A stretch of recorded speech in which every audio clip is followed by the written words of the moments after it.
আসসালামু আলাইকুম বাচ্চারা, আশা করি তোমরা সবাই অনেক ভালো আছো, অনেক সুস্থ আছো, অনেক আনন্দ হয়তো করে ফেলেছো। ঈদ চলে গিয়েছে, ঈদে অনেক মজা মাস্তি করা হয়েছে। এখন সমস্যা যেটা যে সামনে আমাদের হাফ ইয়ারলি এক্সাম, যে কোনো এক্সামের আগে আমাদের কিন্তু একটা নার্ভাসনেস কাজ করে, একটা টেনশন কাজ করে যে আমি কিভাবে পড়বো, কতটুকু পড়বো, কোথা থেকে প্রশ্ন আসবে, প্রশ্ন আসলে আমি কিভাবে কতটুকু গুছিয়ে লিখবো। এই রকম গাইডেন্স আমাদের প্রত্যেকটা পরীক্ষার আগে দরকার হয়, যাতে এই গাইডেন্সগুলো আমরা ফলো করতে পারি এবং ফলো করে আমরা আরও ভালো রেজাল্ট করতে পারি, তাই না? কারণ সবসময় কিন্তু ভাইয়া তুমি অনেক এফোর্ট দিচ্ছ, এফোর্ট দিয়ে পড়ছো, সেটা কখনোই ইনাফ হয় না। মাঝে মধ্যে আমাদেরকে ট্রিক ফলো করতে হয়, একটু স্মার্ট ওয়েতে পড়তে হয়, যাতে আমরা পড়াগুলো ইজিলি গুছিয়ে ফেলতে পারি। ঠিক আছে, আজকে তেমনি আমরা এসএস ফিউচার স্কুল থেকে তোমাদের ক্লাস 9-এ তোমরা যারা আছো, তোমাদের হাফ ইয়ারলি পরীক্ষা সামনে, এর জন্য বিজিএস এর সাজেশন ভিডিওর ক্লাস নিয়ে আমরা এসেছি। আমরা আজকে মূলত ভাইয়া আমাদের মেনলি 4টা চ্যাপ্টার অলমোস্ট সব জায়গায় বলা যায় যে ক্লাস 9-এর হাফ ইয়ারলিতে আছে। প্রথম একদম 4টা চ্যাপ্টার পূর্ব বাংলার আন্দোলন, পূর্ব বাংলার আন্দোলনগুলো, যা আমরা 71-এর আগ পর্যন্ত 47 থেকে 71 এই টাইম ফ্রেমে যেসব দেখেছি। এরপর 2 নম্বর চ্যাপ্টারে বাংলাদেশের স্বাধীনতা, 3 নম্বরে সৌরজগৎ ও ভূমণ্ডল, দ্য ক্লাসিক চ্যাপ্টার, যেটা পড়তে তোমরা একদম শেষ হয়ে যাও। 4 নম্বর হচ্ছে বাংলাদেশের অর্থনীতি। এই 4টা চ্যাপ্টার আমরা খেয়াল করব। এখন এই চ্যাপ্টারগুলোকে আমরা যদি একটু ভাগ করে ফেলি পড়া শুরু করার আগে, প্রথম 2টা চ্যাপ্টার পুরোপুরি history based chapter. History based chapter ভাইয়া ঠাটা মুখস্থ, হ্যাঁ এটার উপরে আর কিছু নেই। হিস্ট্রি বেসড চ্যাপ্টার ডিরেক্ট মুখস্থ করতে হবে, মুখস্থ করে মাথায় রাখতে হবে। তারপরে 3 নম্বর চ্যাপ্টার হচ্ছে সৌরজগৎ। সৌরজগৎ ও ভূমণ্ডল, এই চ্যাপ্টারে একটা জিনিস আমরা প্রায় অনেকে মিস করে ফেলি, যে সৌরজগৎ ও ভূমণ্ডলের চ্যাপ্টারটা অবশ্যই ভাইয়া আমাদেরকে একটু টাইম নিয়ে একটু গুরুত্ব দিয়ে বুঝে বুঝে পড়তে হবে। কারণ সৌরজগৎ ও ভূমণ্ডলের চ্যাপ্টারে হয়তো বা অশ্বমণ্ডল, কেন্দ্রমণ্ডল, এই ধরনের জিনিসগুলো আমরা ইজিলি পারলাম, গুরুমণ্ডল এটা আমরা মুখস্থ করে পারলাম, গ্রহ কোনটা কোন দিকে কীভাবে কাজ করে সেইটাও না হয় আমি পারলাম। কিন্তু এই যে অক্ষরেখা, দ্রাঘিমা রেখা, মধ্যরেখা, দ্রাঘিমাংশ, অক্ষাংশ, তারিখ রেখা, তাই না, সময় নির্ণয়, তারপর ধরো আহ্নিক গতি, বার্ষিক গতি, ঋতু পরিবর্তন, জোয়ার ভাটার কারণে কি কি ঘটে, জোয়ার কত ধরনের, ভাটা কত ধরনের, এই জিনিসগুলো আমরা কখনো ভাইয়া বিশ্বাস করো মুখস্থ করে কুলাতে পারবো না, কখনো সম্ভব না। ইভেন এটা আরও ক্লিয়ার হবে তোমরা যদি ভাই একটু কষ্ট করে আজকে যখন ক্লাস করবো তখন এমসিকিউ সিকিউগুলো দেখো। কারণ এমসিকিউতে ধরো প্রশ্ন করলো যে ধরো রহিম রহিম ধরো সমুদ্র সৈকতে গিয়েছে, সমুদ্র সৈকতে সে যখন যায় 12টার সময়, তখন অনেক জোয়ার ছিল, পরের দিন তার কয়টার সময় সেখানে যাওয়া নিরাপদ হবে। সো এই টাইপের প্রশ্নগুলো তুমি কিন্তু জাস্ট মুখস্থ করে অ্যান্সার করে ফেলবা এরকম না। এই প্রশ্নগুলো অ্যান্সার করার জন্য বা অ্যাটেম্প করার জন্য তোমাকে অবশ্যই ভাইয়া বুঝতে হবে যে জোয়ার কিভাবে কাজ করে, ভাটা কিভাবে কাজ করে, জোয়ারের টাইম কতটুকু হয়, কিভাবে এটা চেঞ্জ হতে থাকে, শিফট হতে থাকে, তাই না? এসব যদি না বুঝো তুমি কখন এটা অ্যান্সার করতে পারবে না। তাই 1 আর 2 হিস্ট্রি চ্যাপ্টার হয়তো মুখস্থ করে পাবা, কিন্তু 3 নম্বর চ্যাপ্টার সৌরজগৎ ও ভূমণ্ডল অবশ্যই ভাইয়া আমাদেরকে বুঝে পড়তে হবে। আর 4 নম্বরে থাকে অর্থনীতির চ্যাপ্টার। অর্থনীতি অনেকের হেক্টিক লাগে, 6, 7, 8-এ আমরা মোটামুটি অর্থনীতির চ্যাপ্টারটা দেখে এসেছি সরি। কিন্তু ক্লাস 9-এ এখানে কিন্তু আছে ভাইয়া, ক্লাস 9-এ অর্থনীতির চ্যাপ্টারটা আরও বড়, আরও জটিল হয়ে যায়।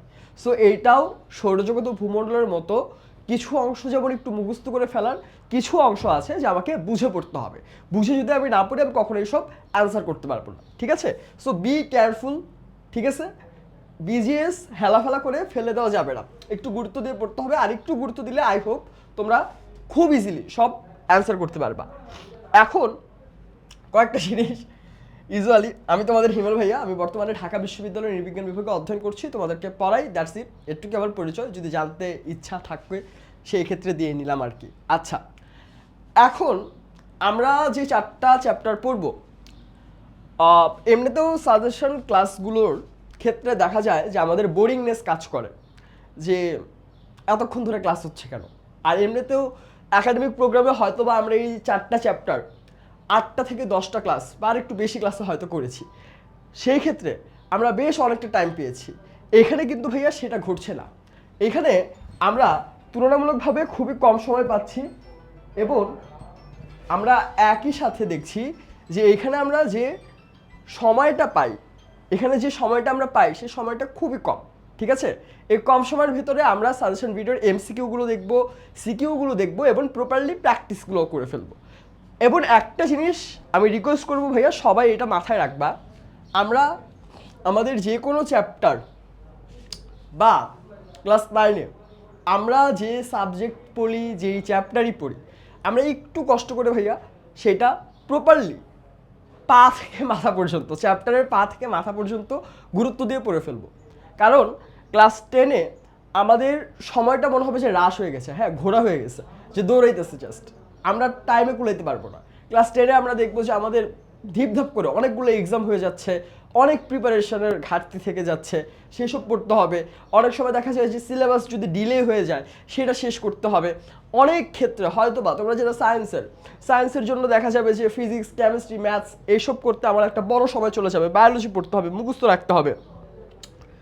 এই জন্য বাংলা, ইংলিশ, বিজিএস, আইসিটি যেই সাবজেক্টগুলো আমরা ফার্স্ট এই 9-এর টাইমটাতে ভালো মতো পড়ে শেষ করে ফেলতে পারি সেটা করবো। এবং একই সাথে আরেকটা জিনিস মাথায় রাখবো ভাইয়া, 9-এ আমরা অন্য যে কোনো সাবজেক্ট হোক, যে কোনো চ্যাপ্টারে হোক, যা পড়ছি প্রপারলি ক্লিয়ার করে, কনসেপ্ট ক্লিয়ার করে, ক্লিন করে, এরপরে ক্লাস 10-এ যাতে ইজিলি পড়তে পারি সেই ব্যবস্থা করে রাখবো। ক্লাস 10-এ আমাদের যদি এই অবস্থা হয় যে আচ্ছা বিজিএস এর চ্যাপ্টার 1 পড়ছিলাম তো ক্লাস 9-এ, মনে আছে কিনা আবার দেখি, আয় হায় মনে তো নাই, তাইলে কিন্তু সমস্যা। ঠিক আছে? এটা করা যাবে না। এই কারণে রিকোয়েস্ট করবো ভাইয়া, সেটা এসিএস এর হোক, অন্য যে কোনো একটা কোচিংয়ে হয়তো তুমি ক্লাস করো, অন্য কোনো স্যারের কাছে পড়তে পারো, স্কুলে পড়তে পারো, বাসায় পড়তে পারো, যেখানে যা যতটুকুই পড়ো প্রপারলি ভাইয়া ক্লিন করে পড়ে ফেলো। ঠিক আছে? অনেক কথা বলে ফেলছি, এত কথা বলা যাবে না সাজেশন ক্লাসে যাই।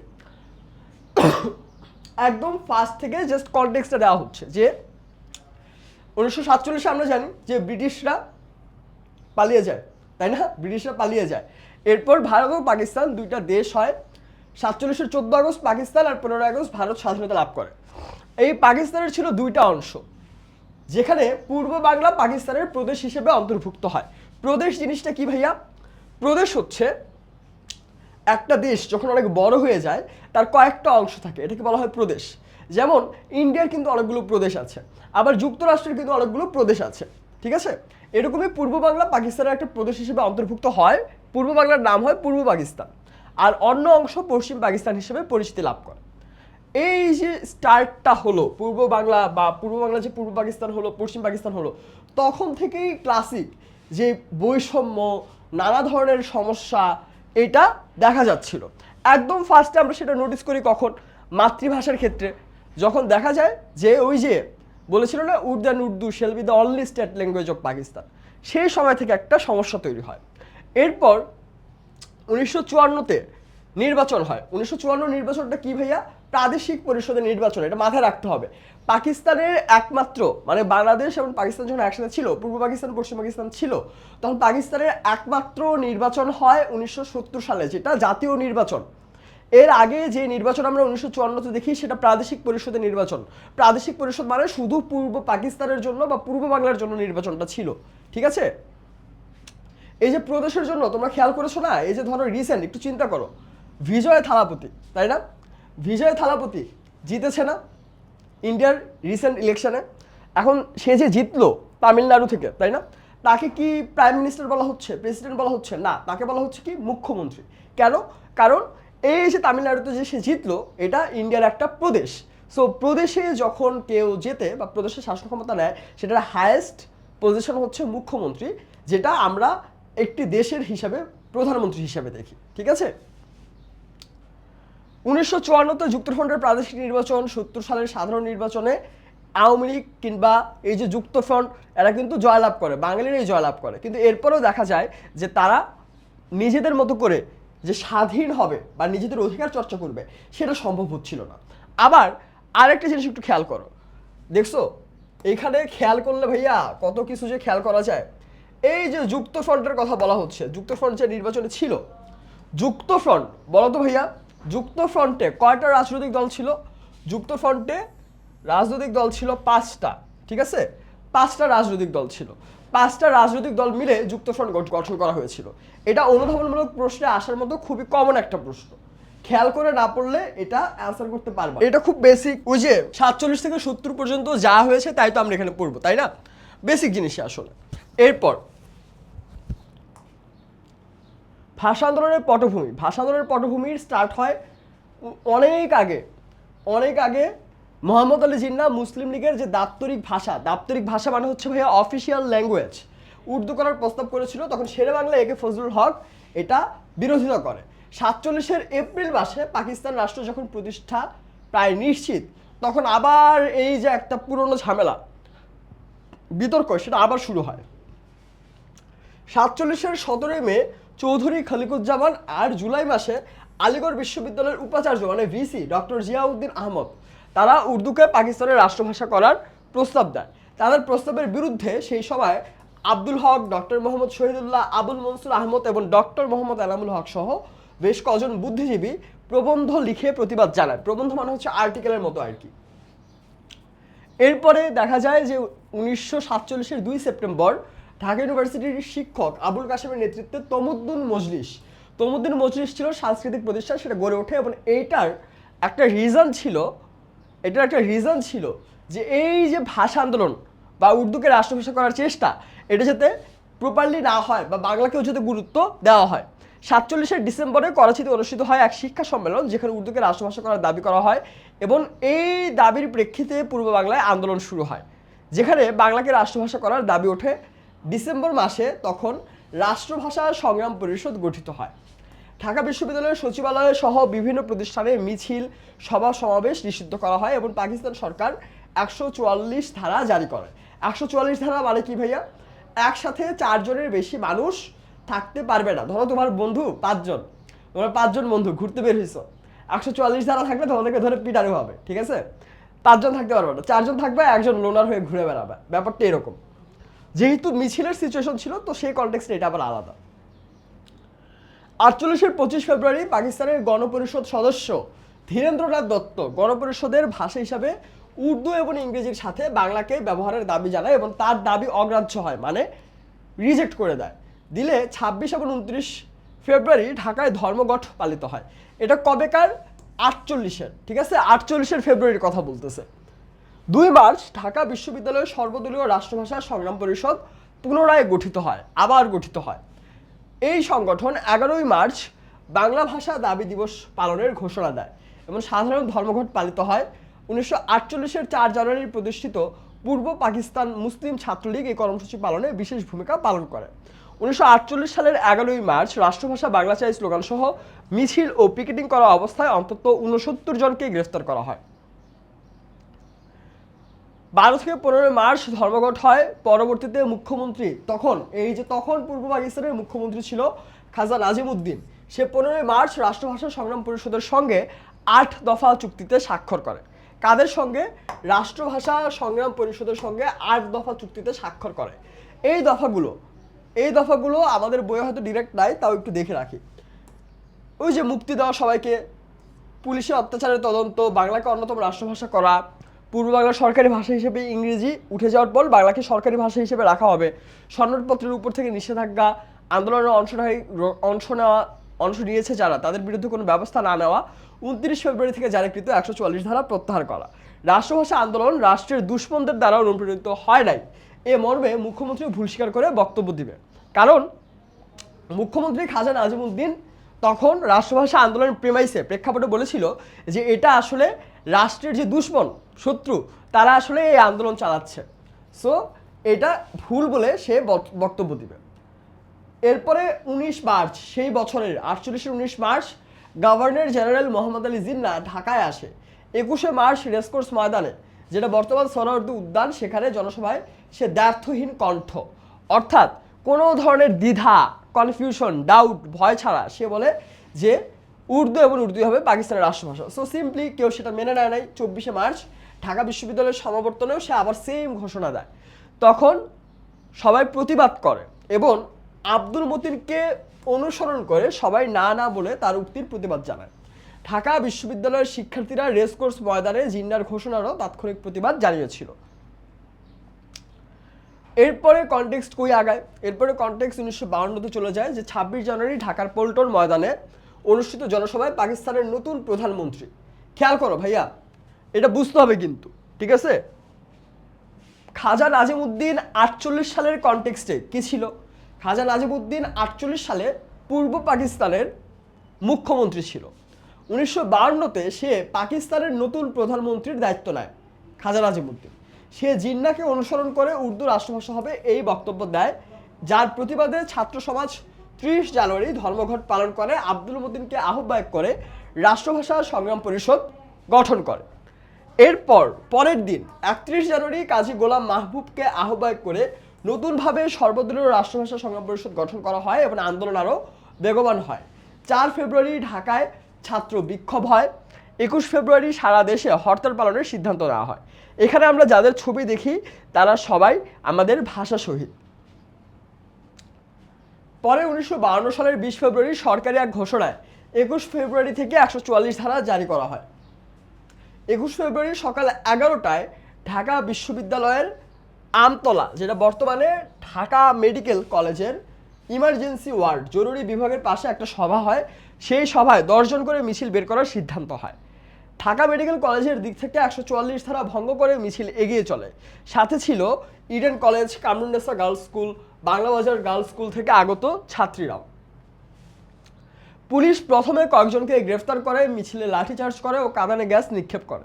এক পর্যায়ে পুলিশ গুলি বর্ষণ করলে আবুল বরকত, জব্বার, রফিক সহ আরও অনেকে শহীদ হন, অনেকে আহত হয় এবং 22 ফেব্রুয়ারি ঢাকায় বিশাল শোক র্যালি বের হয়, যেখানে আবার পুলিশের হামলায় শফিউর রহমান শহীদ হয়। শহীদদের স্মৃতি অমর করে রাখার জন্য 23 ফেব্রুয়ারি ছাত্র জনতা ঢাকা মেডিকেল কলেজের সামনে শহীদ মিনার নির্মাণ করে এবং এই যে 22 তারিখে যে শফিউর রহমান মারা যায়, তার পিতা তার বাবাকে দিয়ে ওই দিনই সেটা উদ্বোধন করানো হয়।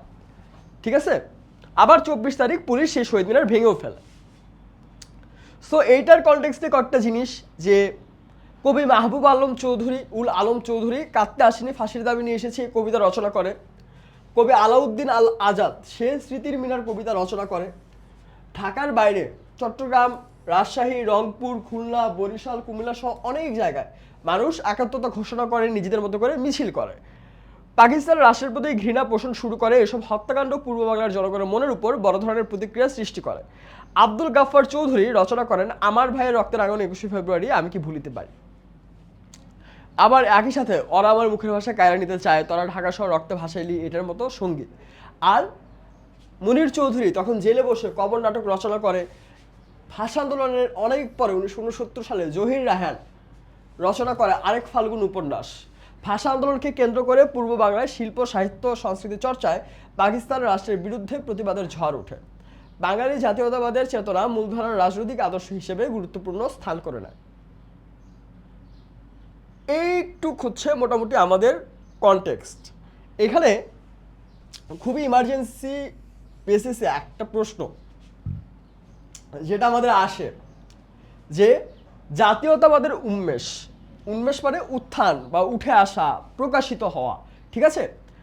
বাঙালি জাতীয়তাবাদ কিভাবে আসলে উঠে আসলো, এই যে এটার ক্ষেত্রে যে ভাষা, সংস্কৃতি, নিজেদের আত্মপরিচয়, এই জিনিসগুলো ফাংশন করেছে, সেটা একটা ব্যাপার। আর এখানে যা কনটেক্সট দেওয়া সেটা মোটামুটি কমন, যে 53 সাল থেকে 21 ফেব্রুয়ারি শহীদ দিবস হিসাবে দেশব্যাপী পালিত হয়ে আসছে। 99 সালের 17 নভেম্বর জাতিসংঘের ইউনেস্কো থেকে এটাকে আন্তর্জাতিক মাতৃভাষা দিবসের স্বীকৃতি দেওয়া হয়। ওকে, আমরা মোটামুটি এখানে আসলে জাস্ট একটা সিম্পল বা ছোট কাজই করেছি, যে আমরা ভাষা আন্দোলনের কনটেক্সটটাই একটু বিস্তারিত পড়েছি। কারণ ভাষা আন্দোলনের কনটেক্সটটা কেন বিস্তারিত দেওয়া, কারণ এইখানে অনেক বেশি ডিটেল দেওয়া ভাইয়া। চ্যাপ্টারটা শুরু হতেই যখন এত সাল, তারিখ, ঘটনা, নাম, তখন আমরা কনফিউজড হয়ে যাই, সেটা যদি ক্লিয়ার ওঠায় দ্যাটস ইট, আর কিছু না। কারণ বাকি যা 54 সালের যুক্তফ্রন্ট নির্বাচন বলি, পরবর্তীতে এই কনটেক্সট এগিয়ে 6 দফা আন্দোলন বলি, কিংবা 69-এর গণ অভ্যুত্থান বলি, 70-এর নির্বাচন বলি, এই কনটেক্সটগুলো তুলনামূলকভাবে ইজি। ঠিক আছে, খেয়াল করো। ভাষা আন্দোলন পূর্ব বাংলায় কোন আদর্শ ছড়িয়ে দেয়? এটার অ্যান্সার হবে এ, বাঙালি জাতীয়তাবাদ। রিফাত প্রতি বছর 21 ফেব্রুয়ারি ঘরে বসে টিভির পর্দায় কার্টুনের ছবি দেখে। সে এবছর 21 ফেব্রুয়ারি প্রভাত ফেরিতে অংশ নিতে স্কুলে আসে এবং প্রতিজ্ঞা করে যে সে প্রতি বছর শহীদ মিনারে ফুল দেবে এবং ইংরেজি অক্ষরে আর বাংলা লিখবে না। হ্যাঁ, ওই যে ইংরেজি অক্ষরে বাংলা লেখা মানে বুঝছো, এই যে তোর অনেকে যে লেখো না যে কেমন আছো, হ্যাঁ, বা ওই যে কেমন আসান, এই জিনিসটাই বুঝা গেছে। যাই হোক,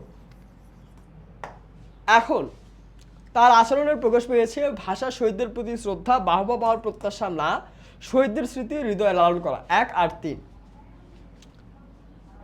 এর পেছনে যে মূল্যবোধ প্রতিফলিত হয়েছে তা কি?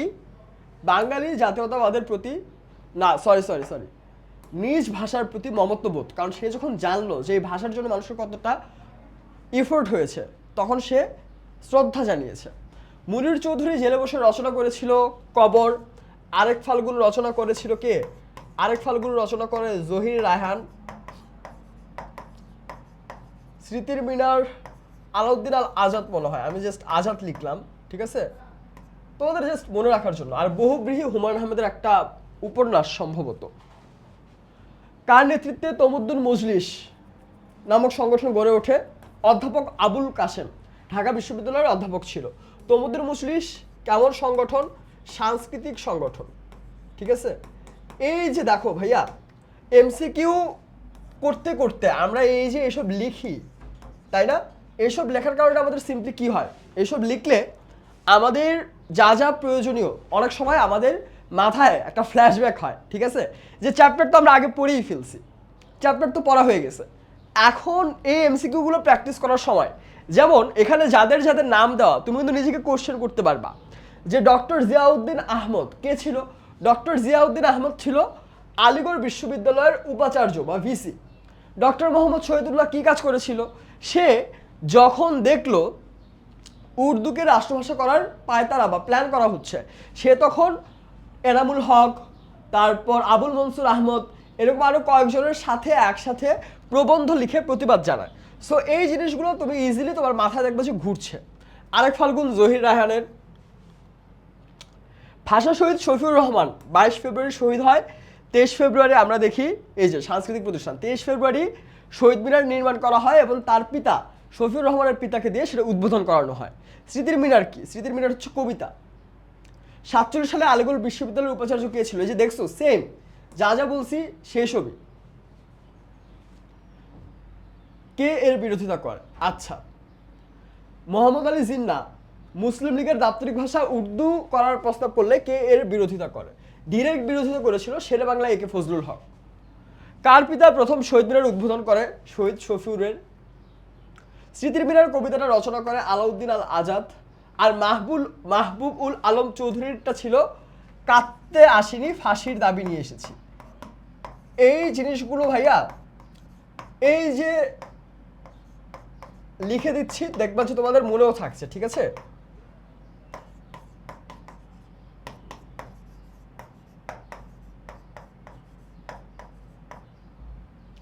ওকে, আব্দুল লতিফ, আব্দুল গাফফার চৌধুরী, তারা কিছু গান রচনা করেছিল, তাই না? ওকে, তমুদ্দুন মজলিসের প্রতিষ্ঠাতা আবুল কাসেম ঢাকা বিশ্ববিদ্যালয়ে শিক্ষকতা করতেন। ওকে, বাঙালি জাতীয়তাবাদের বিকাশে রাজনৈতিক আন্দোলনের ভূমিকা। রাজনৈতিক আন্দোলনের ভূমিকা, এটা অনুধাবনমূলক প্রশ্ন, তোমরা বই থেকেই বেটারলি লিখে ফেলতে পারবা।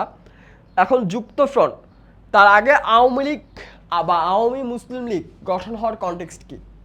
যে 55 সালে অসাম্প্রদায়িক রাজনৈতিক আদর্শের অধিকতর প্রতিফলন ঘটানোর জন্য পূর্ব পাকিস্তান আওয়ামী মুসলিম লীগ এর নাম পূর্ব পাকিস্তান আওয়ামী লীগ করা হয়েছিল। যে সময় দলটি পূর্ব বাংলার জনগণের রাজনৈতিক, অর্থনৈতিক সহ সকল স্বার্থ রক্ষায় একদিকে আন্দোলন সংগ্রাম অব্যাহত রাখে, অন্যদিকে সংসদ ও প্রাদেশিক সরকারে গুরুত্বপূর্ণ ভূমিকা পালনেও সোচ্চার হতে থাকে। ওকে, সিম্পল জিনিস, আসলে এসব আমরা বইয়েই দেখে এসেছি, ঠিক আছে। যে 53 সালের 14 নভেম্বর যুক্তফ্রন্ট গঠনের সিদ্ধান্ত নেওয়া হয়। এখানে 5টা দল ছিল, ওই 5টা দল ছিল আওয়ামী মুসলিম লীগ, কৃষক শ্রমিক পার্টি, নেজামি ইসলাম, খেলাফতের আব্বানি আর গণতন্ত্রী দল। যুক্তফ্রন্টের নির্বাচনী প্রতীক ছিল কি? নৌকা। 1954 সালের মার্চ মাসে প্রাদেশিক পরিষদের নির্বাচন অনুষ্ঠিত হয়। এই নির্বাচনে জনগণ যুক্তফ্রন্টের 21 দফাকে তাদের স্বার্থ রক্ষার সনদ বলে বিবেচিত করে। যুক্তফ্রন্ট 21 দফা, যুক্তফ্রন্ট কিন্তু 21 দফা দিয়েছিল, যেটা তাদের স্বার্থ রক্ষার সনদ। এই 21 দফা আমাদের বইয়ে দেওয়া আছে ভাইয়া। এই 21 দফার মধ্যে যা যা দেওয়া আছে বইয়ে কিন্তু সব দেওয়া নেই। আমরা মাথায় রাখার চেষ্টা করব, এই দফাগুলো হয়তো বা আমাদের সৃজনশীলে গ বা ঘ লিখতে হতে পারে। রেজাল্ট কি হয়? এই প্রাদেশিক পরিষদের 237টি আসনের মধ্যে যুক্তফ্রন্ট 223টি পায়, আর মুসলিম লীগ মাত্র 9টা আসন পায়। মানে বুঝাই যাচ্ছে যে কত হিউজ ডিফারেন্সে আসলে যুক্তফ্রন্ট জয়লাভ করেছিল। এইখানে 21 দফাগুলো উল্লেখ করা হচ্ছে। কি কি? বাংলাকে পাকিস্তানের অন্যতম রাষ্ট্রভাষা করা হবে। একটা জিনিস খেয়াল করো, 52 সালে ভাষা আন্দোলন হলো, যুক্তফ্রন্ট নির্বাচন হলো 54 সালে, আরো 2 বছর পর, কিন্তু তখনও এই 21 দফার মধ্যে একটা বাংলাকে রাষ্ট্রভাষা করা। কেন? কারণ বাংলাকে কিন্তু ফাইনালি অফিসিয়ালি রাষ্ট্রভাষা হিসেবে স্বীকৃতি দেওয়া হয় 56 সালে, ঠিক আছে? সো তখনও এটা নিয়ে একটা দ্বিধাদ্বন্দ্ব চলছিল। বিনা ক্ষতিপূরণে জমিদারি প্রথা উচ্ছেদ, সকল প্রকার মধ্যস্বত্ব ও সার্টিফিকেট প্রথা বাতিল করতে হবে, পাট ব্যবসাকে জাতীয়করণ, পাটের ন্যায্য মূল্য প্রদান করতে হবে, সমবায় কৃষি ব্যবস্থার প্রবর্তন। সমবায় কৃষি ব্যবস্থা মানে কৃষকরা যাতে কখনোই সাফার না করে এরকম একটা অবস্থা তৈরি করতে হবে। পূর্ব বাংলার লবণ শিল্পের সম্প্রসারণ মানে প্রসারণ করাতে হবে। লবণ কেলেঙ্কারির সাথে জড়িত ব্যক্তিদের ব্যবস্থা নেওয়া। শিল্প ও কারিগরি শ্রেণীর বাস্তুহারাদের পুনর্বাসন। বাস্তুহারা মানে শিল্প ও কারিগরি শ্রেণীর যারা প্রশিক্ষণ নেওয়ার পরেও কোনো কাজ পাচ্ছে না, কাজ করতে পারছে না, তাদের জন্য পুনর্বাসনের ব্যবস্থা। খাল খনন, পূর্ব বাংলাকে শিল্পায়িত করা, অবৈতনিক বাধ্যতামূলক প্রাথমিক শিক্ষা, ওই যে ফ্রি প্রাইমারি এডুকেশন যেটাকে আমরা বলি সেইটা। শিক্ষা ব্যবস্থায় আমূল সংস্কার, ঢাকা ও রাজশাহী বিশ্ববিদ্যালয়ের পূর্ণ স্বায়ত্তশাসন প্রদান। এখানে 19টা দেওয়া আছে, বইও পেয়ে যাবা, সেখান থেকে দেখলেই হয়ে যাবে। 54 3 এপ্রিল যুক্তফ্রন্টভুক্ত কৃষক শ্রমিক পার্টির নেতা একে ফজলুল হক মুখ্যমন্ত্রী হিসেবে শপথ গ্রহণ করে। কিন্তু দুঃখের ব্যাপার যে যুক্তফ্রন্ট সরকার মাত্র 56 দিন ক্ষমতায় ছিল, ঠিক আছে?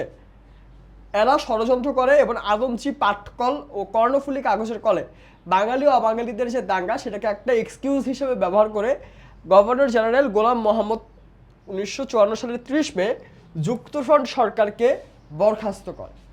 যদিও পাকিস্তান সরকারের ইন্ধনে মানে পাকিস্তান সরকারের ষড়যন্ত্রেই এই দাঙ্গা হয়। সেখানে শেরেবাংলা একে ফজলুল হককে গৃহবন্দী করা হয়, অনেক নেতাকর্মীকে গ্রেফতার করা হয়। এর মাধ্যমে পূর্ব বাংলার প্রতি পাকিস্তান শাসক গোষ্ঠীর চরম বৈরী মনোভাব, বন্ধুত্ব, হ্যাঁ, বন্ধুত্বর একটা বিপরীত শব্দ হচ্ছে বৈরিতা, ঠিক আছে? বৈরিতা মানে হচ্ছে শত্রু কিংবা হচ্ছে বন্ধুত্বপূর্ণ না, এটাকেই রেফার করা হয়। পূর্ব বাংলায় পাকিস্তানের অরাজক শাসন পর্ব শুরু হয়।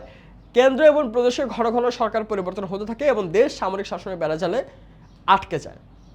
এখানে পরে আমরা দেখি কি হয় হিস্ট্রিতে, যে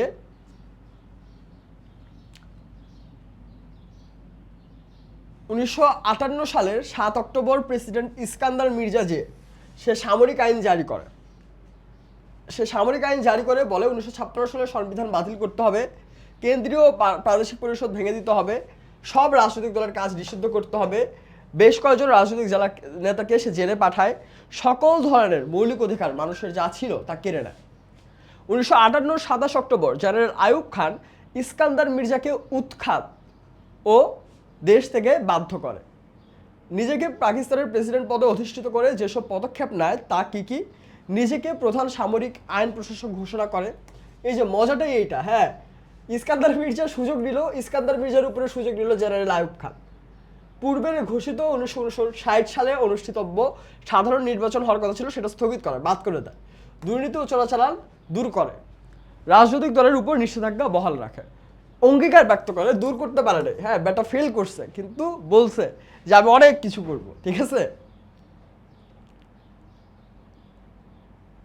পূর্ব পাকিস্তানের প্রতি বৈষম্য, এটা খুব সুন্দর করে বইয়ে আমাদের ন্যারেট করা আছে। অনেক ধরনের বৈষম্য, অর্থনৈতিক বৈষম্য আছে, প্রশাসনিক বৈষম্য মানে হচ্ছে ধরো এই যে বিভিন্ন যে খাত, শিক্ষা, স্বাস্থ্য, শিল্প, আইন, কৃষি, এইসব খাতে কি অবস্থা ছিল।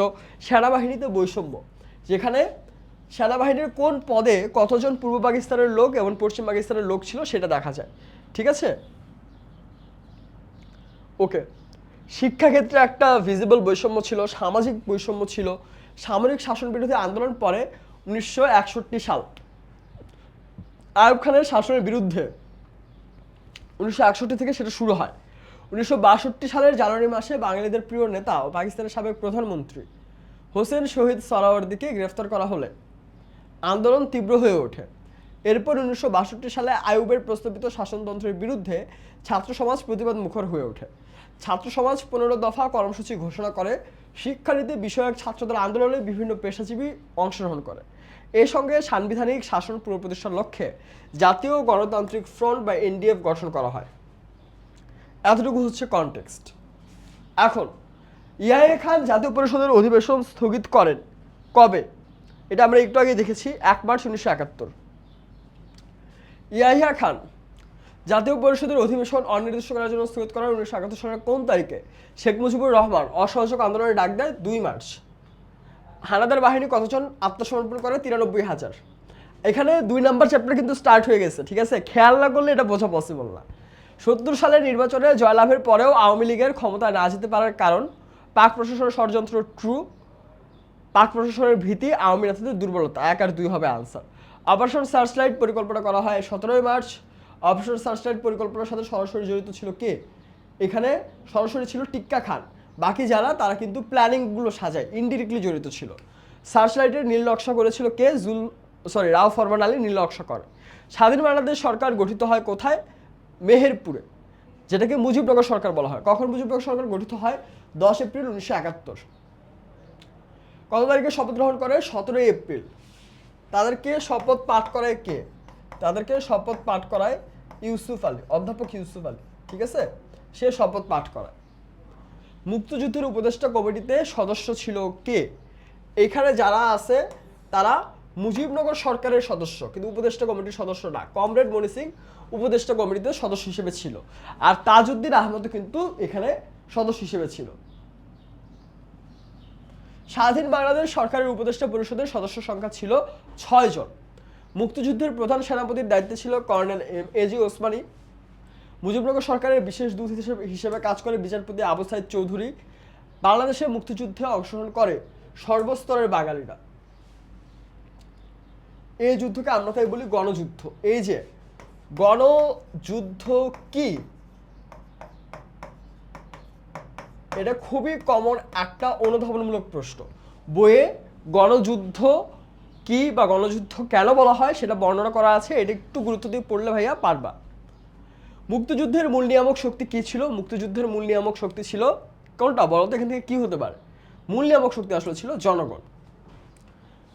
62 ও 64 সালের শিক্ষা কমিশন রিপোর্টের বিরুদ্ধে আন্দোলন করেছিল কারা? ছাত্ররা, কারণ শিক্ষা কমিশন, তাই না? আর এই শিক্ষা কমিশনের নাম ছিল কি ভাইয়া? এই শিক্ষা কমিশনের নাম ছিল শরীফ শিক্ষা কমিশন। মুক্তিবাহিনীর অনিয়মিত শাখার একটা বিরাট অংশ ছিল কারা? মুক্তিবাহিনীর অনিয়মিত শাখার একটা বিরাট অংশ ছিল কলেজ ও ভার্সিটির স্টুডেন্টরা। আচ্ছা, মুক্তিযোদ্ধাদের আশ্রয়দান ও তথ্য সরবরাহ করে মুক্তিযুদ্ধে তারা গুরুত্বপূর্ণ ভূমিকা রাখে। কারা এরা? নারী মুক্তি সেনা। মুক্তিযুদ্ধে নির্যাতিত নারীদের অবদান স্বরূপ তাদেরকে বলা হতো বীরাঙ্গনা। মুক্তিযুদ্ধে মানুষকে উদ্বুদ্ধ করতে কাদের অবদান সবচেয়ে বেশি? এখানে সাংস্কৃতিক কর্মীদের অবদান সবচেয়ে বেশি। স্বাধীন বাংলা বেতার কেন্দ্র চালু করা হয়েছিল চট্টগ্রামে। মুক্তিযুদ্ধে প্রবাসী বাঙালিরা সাহায্য করেছিল কিভাবে? তারা অর্থ সংগ্রহ করে সাহায্য করেছিল। মুক্তিযুদ্ধে গণমাধ্যম যে ভূমিকা পালন করে, মুক্তিযোদ্ধাদের অনুপ্রাণিত করে ট্রু, দেশাত্মবোধক গান ও সংবাদ প্রচার, রণাঙ্গনের তথ্য প্রচার। এখানে 3টাই হবে অ্যান্সার। যৌথ কমান্ড গঠিত হয় কোন দেশের বাহিনীর সাথে? ইন্ডিয়ার বাহিনীদের সাথে। মুক্তিযুদ্ধে বাংলাদেশের চূড়ান্ত বিজয় ত্বরান্বিত হয় কিভাবে? ত্বরান্বিত হয় মানে এগিয়ে আসে, ঠিক আছে? সম্ভব হয় কিভাবে হয়? ভারত বাংলাদেশ যৌথ বাহিনী গঠনের ফলে। কোন দেশের প্রেসিডেন্ট ইয়াহিয়া খানকে যুদ্ধ বন্ধের আহ্বান জানায়? সোভিয়েত ইউনিয়নের প্রেসিডেন্ট ছিল পদকর্ণী। কোন গণমাধ্যমটি মুক্তিযুদ্ধের অগ্রগতি সম্পর্কে বিশ্বে জনমত তৈরি করে? মুক্তিযুদ্ধের অগ্রগতি সম্পর্কে বিশ্বে জনমত তৈরি করেছিল কে? বিবিসি, ঠিক আছে? British broadcasting channel. বাংলাদেশের মুক্তিযুদ্ধে জাতিসংঘের ভূমিকা কি ছিল? জাতিসংঘের ভূমিকা ছিল নীরব, যেটা ইউজুয়ালি আমরা এখনো অনেক ক্ষেত্রেই খেয়াল করতে পারি, তাই না? শিল্পী জর্জ হ্যারিসন মুক্তিযুদ্ধে বিশ্ব জনমত সৃষ্টি করে কোনটির দ্বারা? গান গেয়ে। এই গানটা সে কিসে গায়? একটা অনুষ্ঠান হয়, সেটা হয় নিউ ইয়র্কে, কনসার্ট ফর বাংলাদেশ, সেখানে, যেখানে জর্জ হ্যারিসনের সাথে রবি শঙ্কর ছিল। পণ্ডিত রবিশঙ্কর। মুক্তিযুদ্ধে সকল মানুষের সহযোগিতা বাঙালির কোন বৈশিষ্ট্যকে ফুটিয়ে তোলে? বাঙালির যে এই যে নিজেদের সাহসী সংগ্রামী মনোভাব সেটা তো আছে, কিন্তু তার থেকে বড় যেটা হয় জাতীয়তাবাদী চেতনা।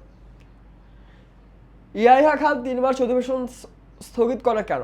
অধিবেশন স্থগিত করে এই কারণে যাতে যাতে পাকিস্তান পিপলস পার্টির নেতারা যখন জুলফিকার আলী ভুট্টো সহ অন্যরা অধিবেশনে যোগদান করতে চায় না বা অন্যদের হুমকি দেয়, তখন ইয়াহিয়া খান 1 মার্চ ভুট্টোর যে ঘোষণা সেটাকে অজুহাত দেখিয়ে 3 মার্চের অধিবেশন অনির্দিষ্টকালের জন্য স্থগিত করে। স্বাধীন বাংলাদেশের পতাকা উত্তোলন করা হয়, এটা কবে হয়? এটা সর্বদলীয় সংগ্রাম পরিষদ 2 মার্চ ঢাকা ও 3 মার্চ সারা দেশে হরতাল পালনের ডাক দেয় এবং 2 মার্চ ঢাকা বিশ্ববিদ্যালয়ে ছাত্র সমাবেশে আসম আব্দুর রবের নেতৃত্বে ছাত্র সমাজ স্বাধীন বাংলাদেশের পতাকা উত্তোলন করে। 7 মার্চের ভাষণের প্রেক্ষাপট সম্পর্কে লেখুন। এই যে 7 মার্চের ভাষণ, এটার প্রেমাইজ বা প্রেক্ষাপট কি? যে 3 মার্চ পল্টন ময়দানে স্বাধীনতার ইশতেহার পাঠ করা হলে সকল কার্যক্রম অচল হয়ে পড়ে, পুলিশ ও সেনাবাহিনীর গুলিতে বহু লোক হতাহত হয়। এই প্রেক্ষাপটে শেখ মুজিবুর রহমান 7 মার্চ রেসকোর্স ময়দানে ঐতিহাসিক ভাষণ দেন। 25শে মার্চ জাতীয় গণহত্যা দিবস কেন বলে? কারণ সেখানে পাকিস্তানি বাহিনীরা নিরস্ত্র বাঙালিদের উপর নৃশংস গণহত্যা চালায়। এটা খুব ইউজুয়াল প্রশ্ন। স্বাধীনতার ঘোষণা 26শে মার্চ মেজর জিয়াউর রহমান চট্টগ্রাম কালুরঘাট বেতার কেন্দ্র থেকে স্বাধীনতার ঘোষণা দেয়। পরবর্তীতে 27 মার্চ তারিখে শেখ মুজিবুর রহমানের পক্ষে আবারও স্বাধীনতার ঘোষণা দেয়। ব্রিগেড ফোর্স 3টা, Z force, S force, K force. প্রত্যেকটা ব্রিগেড ফোর্স প্রত্যেকটা যারা ছিলেন দায়িত্বে তাদের নামের প্রথম অক্ষর দিয়ে গঠন করা হয়। যেমন খালেদ মোশাররফের কে থেকে কে ফোর্স, জিয়াউর রহমানের জেড থেকে জেড ফোর্স, শফিউল্লাহর কে এম শফিউল্লাহর এস থেকে এস ফোর্স। সেক্টর ছিল 11টা, প্রশাসনিক অঞ্চল করা হয়েছিল 11টা। রাশিয়া বা সোভিয়েত ইউনিয়ন তার কি ভূমিকা ছিল? সোভিয়েত ইউনিয়ন ভেটো দিয়েছিল কিসের? এই যে যুদ্ধ বন্ধের প্রস্তাব, সেখানে ভেটো দিয়েছিল। ঠিক আছে। উপদেষ্টা পরিষদ যে 6 জনকে নিয়ে গঠিত, এই 6 জনের নাম মনে রাখতে হবে আমাদেরকে। হ্যাঁ, আর কি আছে? ওকে ওকে ওকে, বেশি দূর চলে গেছি। আচ্ছা, স্বাধীন ঘোষণার সময় চট্টগ্রাম কালুরঘাট বেতার কেন্দ্রটির নাম কি ছিল? স্বাধীন বাংলা বেতার কেন্দ্র। বাংলাদেশের মুক্তিযুদ্ধের ছাত্র সমাজ, এই যে এই জিনিসটা, এটা নানাভাবে আসতে পারে। এটা নারী হতে পারে, এটা প্রবাসী হতে পারে, ঠিক আছে, এটা সাংস্কৃতিক কর্মীরা হতে পারে, এরকম অনেকের ভূমিকা ব্যাখ্যা করতে বলা হবে। সো এটা আমাদের মনে রাখতে হবে। ছকের ক দিয়ে ঐতিহাসিক ঘটনা প্রতিফলিত হয়েছে কোনটা? ঐতিহাসিক ঘটনা হিসেবে প্রতিফলিত হয়েছে 7 মার্চের ভাষণ। বাংলাদেশের মুক্তিযুদ্ধে বিজয় অর্জনের ক্ষেত্রে ছকের খ তে প্রতিফলিত সরকার। ছকের খ হচ্ছে কি? অস্থায়ী বাংলাদেশ সরকার বা মুজিবনগর সরকার, বা এটাকে প্রবাসী সরকারও বলা হতো। এইটার ভূমিকা আমরা লিখবো যে তারা কি কি কাজ করে। 71-এর চূড়ান্ত বিজয়ে কতজন পাকিস্তানি সদস্য আত্মসমর্পণ করে? প্রায় 93,000। 25 মার্চকে কালো রাত বলা হয় কেন? যুদ্ধটি তোমার পাঠ্যপুস্তকের কোন যুদ্ধ? অবভিয়াসলি মুক্তিযুদ্ধ, সেটা নিয়ে আমরা লিখব। এই যুদ্ধ উল্লেখিত 2টি গোষ্ঠীর উক্ত ভূমিকা আলোচনা করো। এই 2টা গোষ্ঠী কারা? একটা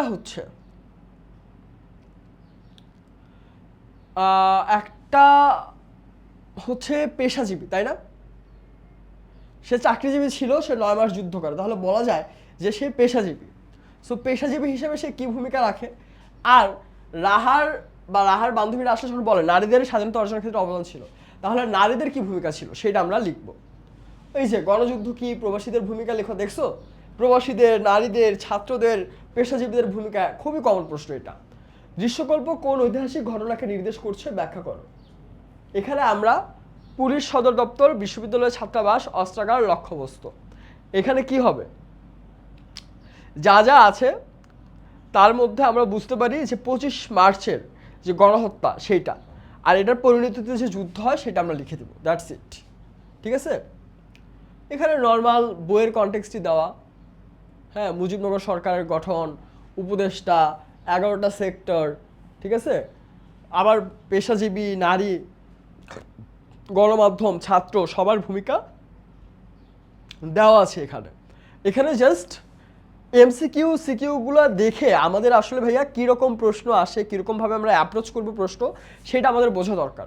এর বাইরে এখানে যা যা আছে এটা তোমরা জাস্ট একবার রিডিং পড়ে ফেললেই হবে, যেহেতু বইটা অলরেডি আমাদের পড়া হয়ে গিয়েছে, তাই না? এই যে সোভিয়েত ইউনিয়নের কী ভূমিকা ছিল, ইন্ডিয়ার কী ভূমিকা ছিল, গ্রেট ব্রিটেনের কী ভূমিকা ছিল, এসব আমাদের লেখা খুবই ইজি। এই যে দেখো এখানে শর্ট কোশ্চেনও দেওয়া আছে কিছু, তাই না?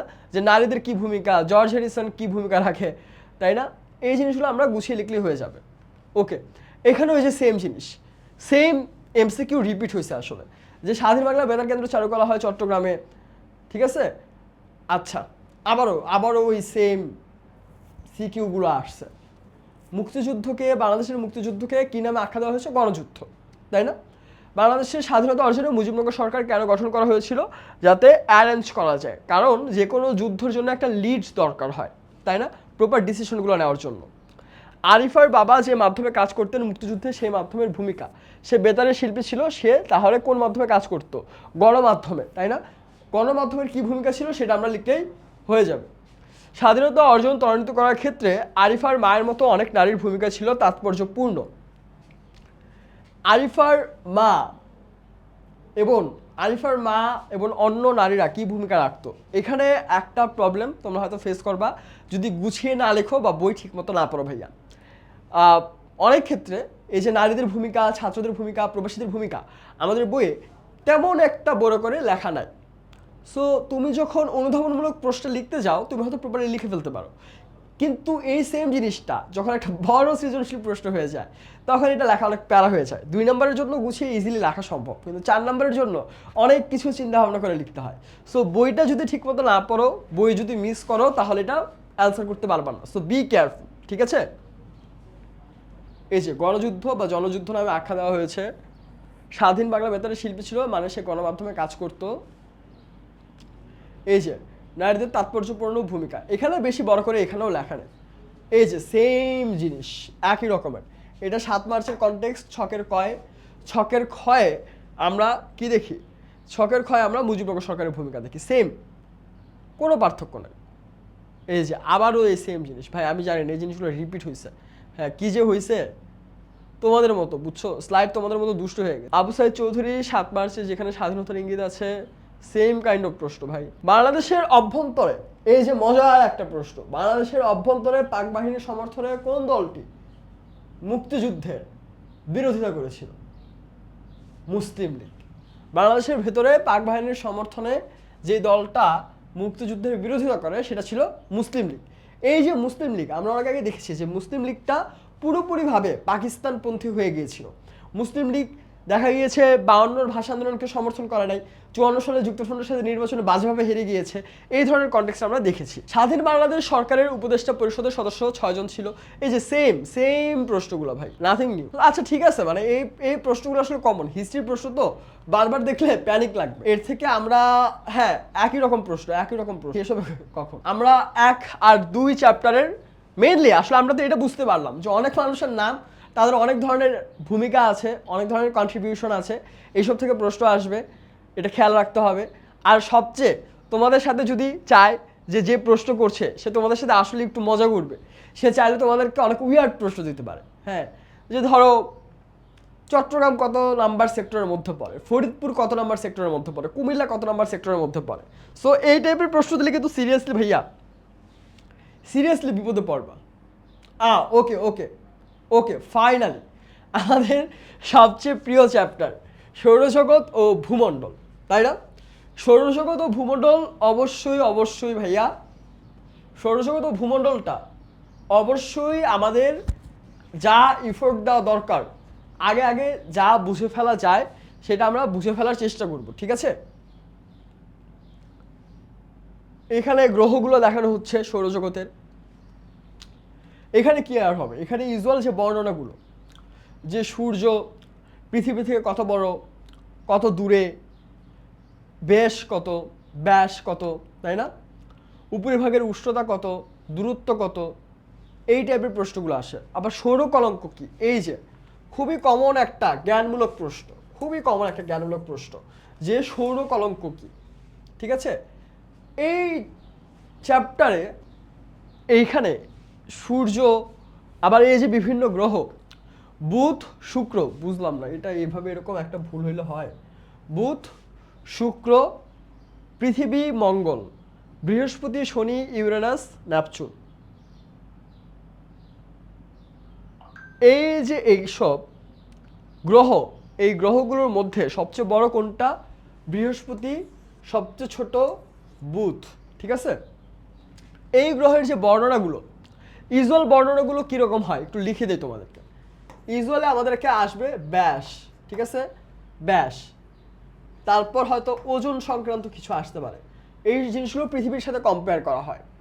আবার পরিক্রমণ সময়, মানে সূর্যকে একবার ঘুরতে কত সময় লাগে এইটা। এরপর হচ্ছে যে ধরো দূরত্ব, এই দূরত্বটা সূর্য থেকেও হতে পারে, আবার পৃথিবী থেকেও হতে পারে। আর আয়তন, উপগ্রহও আসতে পারে। দূরত্বটা দুইটাই লিখে দেই, সূর্য ও পৃথিবী। সূর্য থেকে কত দূরত্ব, পৃথিবী থেকে কত দূরত্ব। ঠিক আছে, শুক্রেরও এই যে সেম জিনিসগুলো, সেম জিনিস।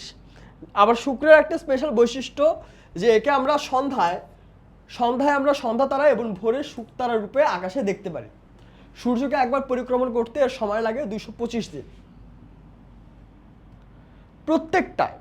প্রত্যেকটাতে ভাইয়া এই সেম জিনিসই।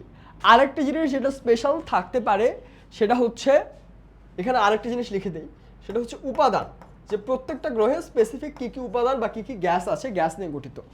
এই টাইপের এই ইনফরমেশনগুলো আমরা মাথায় রাখলে যে কোনো গ্রহ নিয়ে যা প্রশ্ন আসবে আমরা লিখে ফেলতে পারবো। ঠিক আছে, এই প্রত্যেকটা জিনিস ভাইয়া ঠাটা মুখস্থ করার জিনিস। আমার নিজের খুব প্রিয় একটা প্রশ্ন বা খুবই কমন ভেরি ভেরি ইম্পর্ট্যান্ট একটা প্রশ্ন হচ্ছে এইটা, যেটা আমাদের অনুধাবনমূলক প্রশ্নে আসে। পৃথিবীতে জীব বসবাসের কারণ কি? কারণ পৃথিবীতে জীব বসবাসের জন্য প্রয়োজনীয় বায়ুমণ্ডল আছে এবং প্রয়োজনীয় উপাদানগুলো পৃথিবীতেই অবস্থিত বা পাওয়া যায়। ঠিক আছে, এটা আমরা জাস্ট একটু গুছিয়ে লিখে দেব। ভূ অভ্যন্তরের গঠন তিনটা: কেন্দ্রমণ্ডল, গুরুমণ্ডল, অশ্বমণ্ডল। যেখানে আমরা একদম ফার্স্টের দিকে অশ্বমণ্ডল দেখি, আরো ভিতরে গুরুমণ্ডল, আর একদম নিচে আমরা কেন্দ্রমণ্ডল দেখি। কেন্দ্র নাম শুনে বোঝা যায়, সেন্টারে একদম নিচের দিকে ছবি দেওয়া আছে এখানে, দেখতে পাচ্ছ এই ছবির মতো। ভূত্বক মানে এই যে উপরের যে আমরা সমুদ্র, নদী, পাহাড়, সমতল দেখি এইসব, এটার একটু নিচেই অশ্বমণ্ডল। অশ্বমণ্ডলের একদম নিচে এই যে গলন্ত একটা অংশ, এটা হচ্ছে গুরুমণ্ডল। এর নিচে বেশিরভাগ অংশ নিয়ে হচ্ছে কেন্দ্রমণ্ডল। এই কেন্দ্রমণ্ডলের আবার দুইটা পার্ট আছে, একটা হচ্ছে বাইরের অংশ আর একটা ভেতরের অংশ। এখানে কেন্দ্রমণ্ডলের আমরা দেখি যে ভারী ধাতু পদার্থ নিয়ে গঠিত। এখানে নিকেল, লোহা এইসব বেশি থাকায় একে সংক্ষেপে বলা হয় নাইফ। নাইফটা কিভাবে এসেছে ভাইয়া? নিকেলকে এনআই দিয়ে প্রকাশ করা হয়, আর লোহাকে ফেরাম বলা হয় না? আমরা দেখেছি না? একটু কেমিস্ট্রি মনে করো তো, বিজনেস পড়তে এসে ভাইয়া ম্যাথ, কেমিস্ট্রি সবই করবো আমরা। এই ফেরাস বা ফেরাম থেকে নাইফ, লোহার জন্য নাইফ নামে পরিচিত থাকে। ঠিক আছে, আর এটি পানি অপেক্ষা 10-12 গুণ এবং পৃথিবীর অন্য অংশ অপেক্ষা দ্বিগুণের অধিক ঘন। গুরুমণ্ডল কেন্দ্রমণ্ডলের উপর থেকে চতুর্দিকে মানে চারদিকে প্রায় 2885 কিলোমিটার পর্যন্ত এই মণ্ডল যেটুক নিয়ে গঠিত সেটাকে আমরা গুরুমণ্ডল বলি। এইখানে ভাইয়া অবশ্যই কেন্দ্রমণ্ডল, গুরুমণ্ডল এই প্রত্যেকটার যেই সংজ্ঞা দেওয়া সেটা আমাদের মাথায় রাখতে হবে। ঠিক আছে, ব্যাসল্ট জাতীয় উপাদানের, ব্যাসল্ট না, এটা ব্যাসল্ট হবে, ব্যাসল্ট জাতীয় উপাদান দ্বারা গঠিত হয় এই যে এই অঞ্চলটা, এটাকে ব্যাসল্ট অঞ্চলও বলা হয়। আর এইখানে সিলিকন আর ম্যাগনেসিয়াম থাকায় এটাকে সীমা বলা হয়। সিলিকনের SI, ম্যাগনেসিয়ামের Ma। অশ্বমণ্ডল একদম মানে ধরো সমতল থেকে একদম ডিরেক্ট যে স্তরটা, এখানে আমরা দেখি অক্সিজেন, সিলিকন, অ্যালুমিনিয়াম, লোহা, ক্যালসিয়াম, সোডিয়াম, পটাশিয়াম এসব থাকে। এখানে সিলিকন, অ্যালুমিনিয়ামের পরিমাণ বেশি থাকায় এটাকে শিয়াল স্তর বলে। শিয়াল, ঠিক আছে, শিয়াল বলো না, শিয়াল স্তর বলা হয়। অশ্বমণ্ডলের উপরিভাগ মানে উপরের অংশের যে ভূত্বক, উপরের যে অংশটা সেটাকে বলা হয় ভূত্বক, আর নিচের অংশকে বলা হয় নিম্নাংশ, ভূত্বকের নিচের অংশ। আচ্ছা, এখানে আমাদের অনেক কিছু বর্ণনা করা হচ্ছে যে দ্রাঘিমা রেখা কি, অক্ষরেখা কি, নিরক্ষরেখা কি, মধ্যরেখা কি, ঠিক আছে। এখানেও সেম যে অক্ষরেখা নিরক্ষরেখা কিভাবে কাজ করে, যে এই যে দক্ষিণ প্রান্ত বিন্দুকে আমরা বলি দক্ষিণ মেরু, উত্তর প্রান্ত বিন্দুকে আমরা বলি উত্তর মেরু। এটা কিভাবে হয়, পৃথিবীর কেন্দ্র দিয়ে আমরা উত্তর দক্ষিণে কল্পিত মেরু রেখা, যেহেতু পৃথিবী গোল, আমরা এক একটা অঞ্চল কিভাবে নির্ধারণ করব, কিংবা এই যে সময় নির্ণয় করা, টাইম কিভাবে বের করব, এটা তো একটু টাফ, তাই না। এই জন্য এই রেখাগুলো করা হয়, যাতে এই রেখা অনুযায়ী বিভিন্ন ভাগে ভাগ করে এই তথ্যগুলো ইজিলি বের করা যায়। এই কারণে কিন্তু আমরা এই অক্ষ বা এক্সিসগুলো তৈরি করি, উত্তর মেরু, দক্ষিণ মেরু, বা ধরো দক্ষিণ প্রান্ত বিন্দু, উত্তর প্রান্ত বিন্দু থেকে যে রেখাগুলো হয়। পৃথিবীর মানচিত্রে কোন স্থানের অবস্থান নির্ণয়ের জন্য পূর্ব পশ্চিমে যে কতগুলো কাল্পনিক রেখা অঙ্কন করা হয়, সেটাকে আমরা বলি অক্ষরেখা। এই যে দেখো, অক্ষরেখার সংজ্ঞা আমরা পেয়ে গেলাম, তাই না। আবার দুই মেরু থেকে, উত্তর মেরু দক্ষিণ মেরু, দুই মেরু থেকে সমান দূরত্বে পৃথিবীকে পূর্ব পশ্চিমে বেষ্টন করা, মানে ঘিরে রাখা যে রেখা কল্পনা করা হয়, সেটাকে আমরা বলি নিরক্ষরেখা বা বিষুব রেখা, ঠিক আছে। পৃথিবীর গোল আকৃতির জন্য এই রেখাকে নিরক্ষবৃত্ত বলা হয়ে থাকে। নিরক্ষরেখা পৃথিবীর উত্তর ও দক্ষিণে সমান দুই ভাগে ভাগ করেছে। আচ্ছা, এতটুকু আমরা অলমোস্ট বুঝলাম। এই জিনিসগুলো আমাদের খুব কমন, এগুলো আমাদের লাগবে ম্যাথস করার সময়। 360 ডিগ্রি বৃত্তের মোট পরিধি, এই পরিধির কোণকে ডিগ্রিতে 7 মিনিট সেকেন্ড, এই যে কোণটাকে কিভাবে বিভক্ত করা হয়, প্রকাশ করা হয়। প্রত্যেক মেরুর কৌণিক দূরত্ব 90 ডিগ্রি, পূর্ব পশ্চিমে বিস্তৃত থাকে এবং পরপর সমান্তরাল হয়। অক্ষরেখা 23.5 ডিগ্রি উত্তর অক্ষাংশ বা কর্কট কান্ত্রী, 23.5 ডিগ্রি দক্ষিণ অক্ষাংশ বা মকর কান্ত্রী। এই যে অক্ষরেখা কোনটাকে কি বলা হয়, মনে না রাখলে এমসিকিউ করতে পারবা না ভাইয়া, ম্যাথস করতে পারবা না। 66.5 ডিগ্রি উত্তর অক্ষাংশ বা সুমেরু বৃত্ত, আর 66.5 ডিগ্রি দক্ষিণ অক্ষাংশ হচ্ছে কুমেরু বৃত্ত। নিরক্ষরেখা থেকে উত্তরে বা দক্ষিণে অবস্থিত কোন স্থানের কৌণিক দূরত্বকে সেই জায়গার অক্ষাংশ বলা হয়, অ্যান্ড হাইয়েস্ট অক্ষাংশ হয় 90 ডিগ্রি, ঠিক আছে। মেরিডিয়ানস অফ লঙ্গিটিউডে আমরা দ্রাঘিমা রেখা দেখি, যে দ্রাঘিমা রেখায় নিরক্ষরেখাকে ডিগ্রি, মিনিট, সেকেন্ডে ভাগ করে প্রত্যেক ভাগের উপর দিয়ে উত্তর মেরু থেকে দক্ষিণ মেরু পর্যন্ত রেখাগুলো কল্পনা করা হয়। এই যে নর্থ পোল দেখছো, north pole 90 degree north latitude, এই ল্যাটিটিউড লঙ্গিটিউড এটা বুঝতে হবে আমাদের, এটা অ্যান্সার করার জন্য। এখান দিয়ে আমরা দেখে একটা ভাগ চলে গিয়েছে, এখান দিয়ে একটা ভাগ যাচ্ছে, তাই না। মূল মধ্যরেখা, এই রেখার মান ধরা হয় 0। এই মধ্যরেখা লন্ডনের গ্রিনিচ শহরের উপর দিয়ে উত্তর মেরু দক্ষিণ মেরু পর্যন্ত বিস্তৃত। মূল মধ্যরেখার পূর্ব ও পশ্চিমের কৌণিক দূরত্বকে আমরা দ্রাঘিমাংশ বলে থাকি। গ্রিনিচের মূল মধ্যরেখার পূর্বে 180 ডিগ্রি পর্যন্ত পূর্ব দ্রাঘিমা এবং পশ্চিমে 180 ডিগ্রি পর্যন্ত পশ্চিম দ্রাঘিমা রয়েছে। তাই আমরা গ্রিনিচের মূল মধ্যরেখার পূর্বে বা পশ্চিমে যে কোনো স্থানের কৌণিক মানে কোণাকুণি দূরত্বকে সেই স্থানে দ্রাঘিমা বলা হয়। এই যে বেসিক তথ্য, এখানে এই যে বেসিক তথ্য, এই যে দেখো এটাই আসতেছিলাম, স্থানীয় সময়, প্রমাণ সময়, হ্যাঁ, যে এই যে কমন, এই যে পিছিয়ে আমরা একটা ম্যাথস দেখতে পাচ্ছি না, যে ঢাকা আর সিওলের সময়ের ব্যবধান 2 ঘন্টা 32 মিনিট। ঢাকার দ্রাঘিমা 90 ডিগ্রি পূর্ব হলে সিওলের দ্রাঘিমা কত, ঠিক আছে। ঢাকার দ্রাঘিমা 90 ডিগ্রি পূর্ব হলে সিওলের দ্রাঘিমা কত, এখানে আমরা এই ম্যাথটা করবো কিভাবে। 2 ঘন্টা 32 মিনিট মানে 152 মিনিট, এটা তো সিম্পল। এখন আমরা জানি প্রতি 4 মিনিটের জন্য দ্রাঘিমার ব্যবধান হয় 1 ডিগ্রি, তাহলে 1 মিনিট সময়ের ব্যবধানে দ্রাঘিমার ব্যবধান হবে কত। 4 মিনিটের জন্য যদি 1 ডিগ্রি হয়, 1 মিনিটের জন্য দ্রাঘিমার ব্যবধান হবে 4/1 ডিগ্রি। এটা আমি বুঝলাম না, এটা কেমন কি করছে, ঠিক আছে, জিনিসটা এরকম হবে দেখতে। তাহলে 152 মিনিট সময়ের ব্যবধানে দ্রাঘিমার ব্যবধান হবে কত। এখানে আমাদেরকে বের করতে বলা হচ্ছে সিওল ঢাকার পূর্বে অবস্থিত, এটা আমাদের বলা হচ্ছে। এখন সিওলের দ্রাঘিমাটা আমাদের বের করতে হবে, পূর্বে অবস্থিত, তাহলে পূর্ব দ্রাঘিমা, এটা তো আমরা বুঝলাম। এখন জাস্ট এটা ভাগ করতে হবে। 152কে 4 ভাগ করো, কত হয়। 152কে 4 ভাগ করলে কত হয়, 3 4 120, 4 8 32, 38 ডিগ্রি হয়। এই 38 ডিগ্রির সাথে 90 ডিগ্রি আমরা প্লাস করে দিলে হয় 128 ডিগ্রি। তাহলে সি হলো দ্রাঘিমা 128 ডিগ্রি পূর্ব। ঠিক আছে, এইভাবে আমরা এই রেখাগুলো না বুঝলে ভাইয়া ধরো সময়, স্থানীয় সময়, প্রমাণ সময়, তারিখ রেখা, এই জিনিসগুলো আমরা না বুঝলে আমরা কখনোই এই ম্যাথসগুলো করতে পারবো না। এই ম্যাথসগুলো আমাদের সৃজনশীলে আসতে পারে, আমাদের এমসিকিউতে আসতে পারে।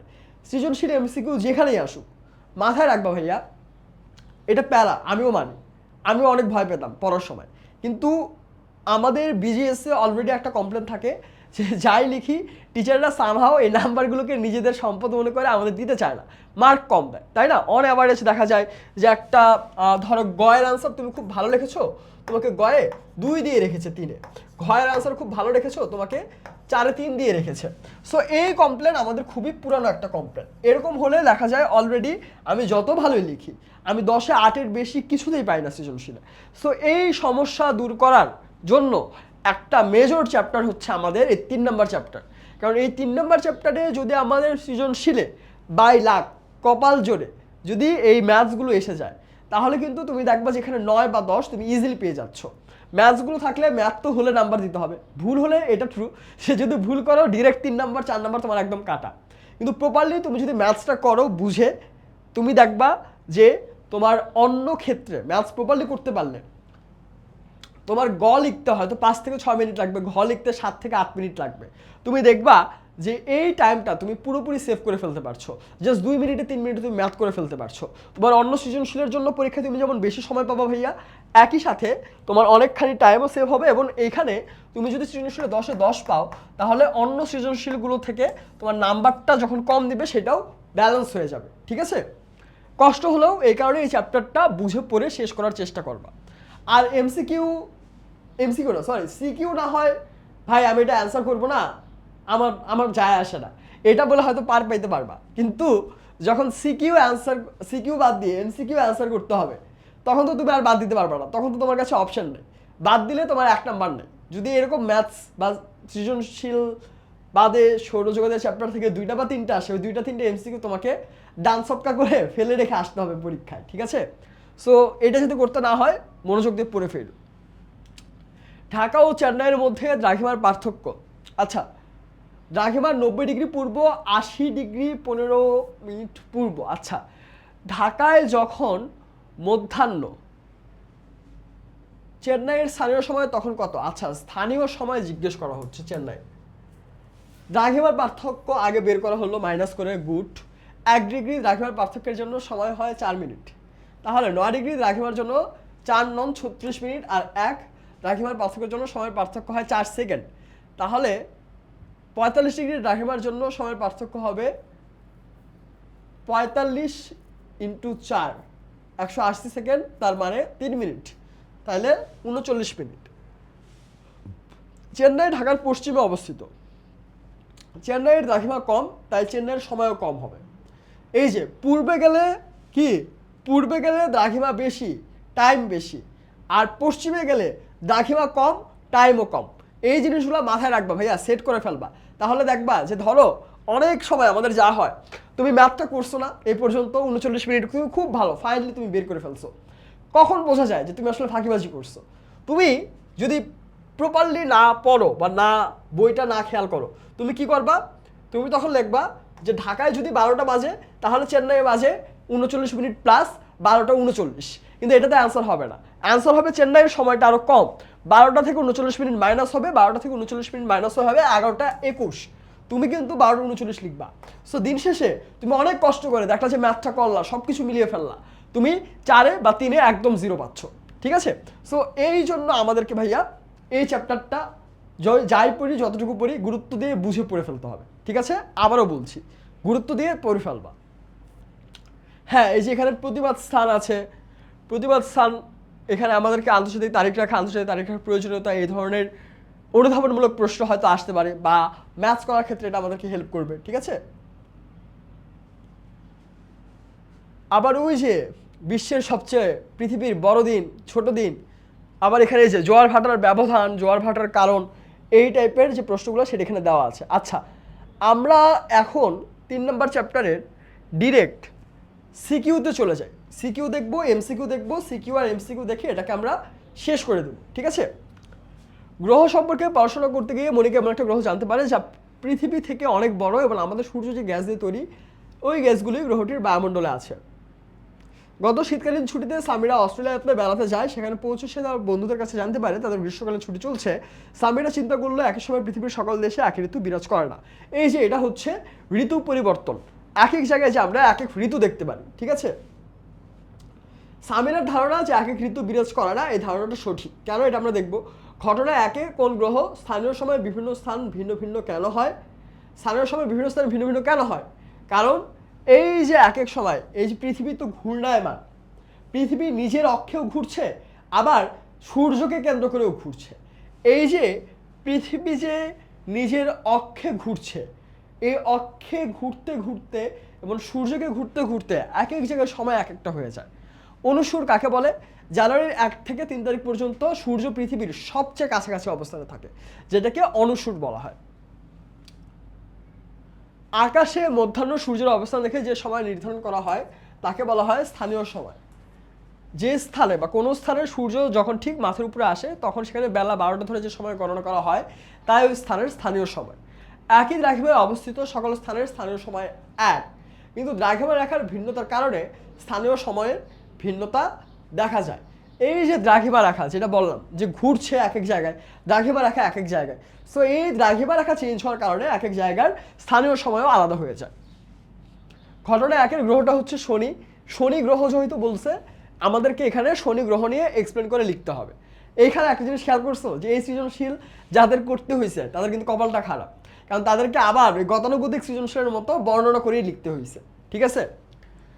সামেরের ধারণাটি বাস্তব, সঠিক ও যৌক্তিক বলে আমি মনে করি। এই যে এখানে কয়েকটা উদাহরণ হিসাবে এটাকে প্রকাশ করা হয়েছে। যেমন 21 জুন সূর্য রশ্মির কর্কট কান্তির উপর লম্বভাবে পতিত হয়। এই 21 জুনের 1.5 মাস আগে থেকে 1.5 মাস পর পর্যন্ত উত্তর গোলার্ধে উত্তাপ বেশি, তাই উত্তর গোলার্ধে তখন হয় গ্রীষ্মকাল। আবার দক্ষিণ গোলার্ধে তখন হয় শীতকাল। আবার উত্তর গোলার্ধে যখন শীতকাল হবে তখন দক্ষিণ গোলার্ধে গ্রীষ্মকাল। এখানে একটা খুবই বাজে ভুল করা হয়েছে। 21 জুন দিয়ে এই জিনিসটা শেষ করে ফেলা হয়েছে, তাই না? এরপরে আরও অনেকগুলো তারিখ, হ্যাঁ, ডিসেম্বরের তারিখ, মার্চের দিকের তারিখ, এরকম কিছু তারিখ দেওয়া আছে। এই তারিখগুলো দিয়ে আমরা উত্তর গোলার্ধে তখন কি সময় চলে, কোন ঋতু চলে, দক্ষিণ গোলার্ধে তখন কোন ঋতু চলে, এই জিনিসগুলো এক্সপ্লেন করতে পারবো। আমরা যখন এই টাইপের প্রশ্ন পাবো যে ঋতু এক এক জায়গায় সেম থাকে না, পরিবর্তিত হয়, তখন বেটার যে শুধু 21 জুন বা একটা জিনিস একটু ছোট করে না দিয়ে আমরা একটু প্রপারলি অ্যানালাইসিস করে ঠিক করে যেতে আমরা অ্যান্সারটা করি, ঠিক আছে। পরীক্ষায় শুধু নিজে লিখলে হবে না, টিচারকেও এটা বোঝার স্কোপ দিতে হবে যে তুমি আসলে পড়াশোনা করেছো। সৌরজগৎ কাকে বলে? ওই যে সূর্য পরিবার ক্লাসিক সেই সঙ্গে আমরা পড়েছি। শুক্র গ্রহে অ্যাসিড বৃষ্টি কেন হয়? উদ্দীপকে এম গতি, এম গতির ফলে দিন ও রাত সংগঠিত হয় এবং সমুদ্রের স্রোত বায়ু প্রবাহের উপর যথেষ্ট প্রভাব বিস্তার করে, ওকে। আর এন গতির ফলে পৃথিবীর বিভিন্ন স্থানে বছরের বিভিন্ন সময় তাপমাত্রা অনুভূত হয়। মানে এম আর এন গতি মানে আহ্নিক গতি আর বার্ষিক গতি, এই দুইটাই আমাদেরকে জাস্ট ডিটারমাইন করতে হয়, তাই না? আর কোনো প্যারা নেই। শুক্র গ্রহে অ্যাসিড বৃষ্টি হওয়ার মেন রিজন হচ্ছে কার্বন ডাই অক্সাইড অনেক বেশি। আমরা একটু খেয়াল করলে ভাইয়া আমরা মনে করতে পারবো যে আমাদের পৃথিবীতেও অ্যাসিড বৃষ্টি হয়, এই ধরনের কথা আমরা শুনেছি। কখন বা কেন আমরা এই কথাটা শুনেছি?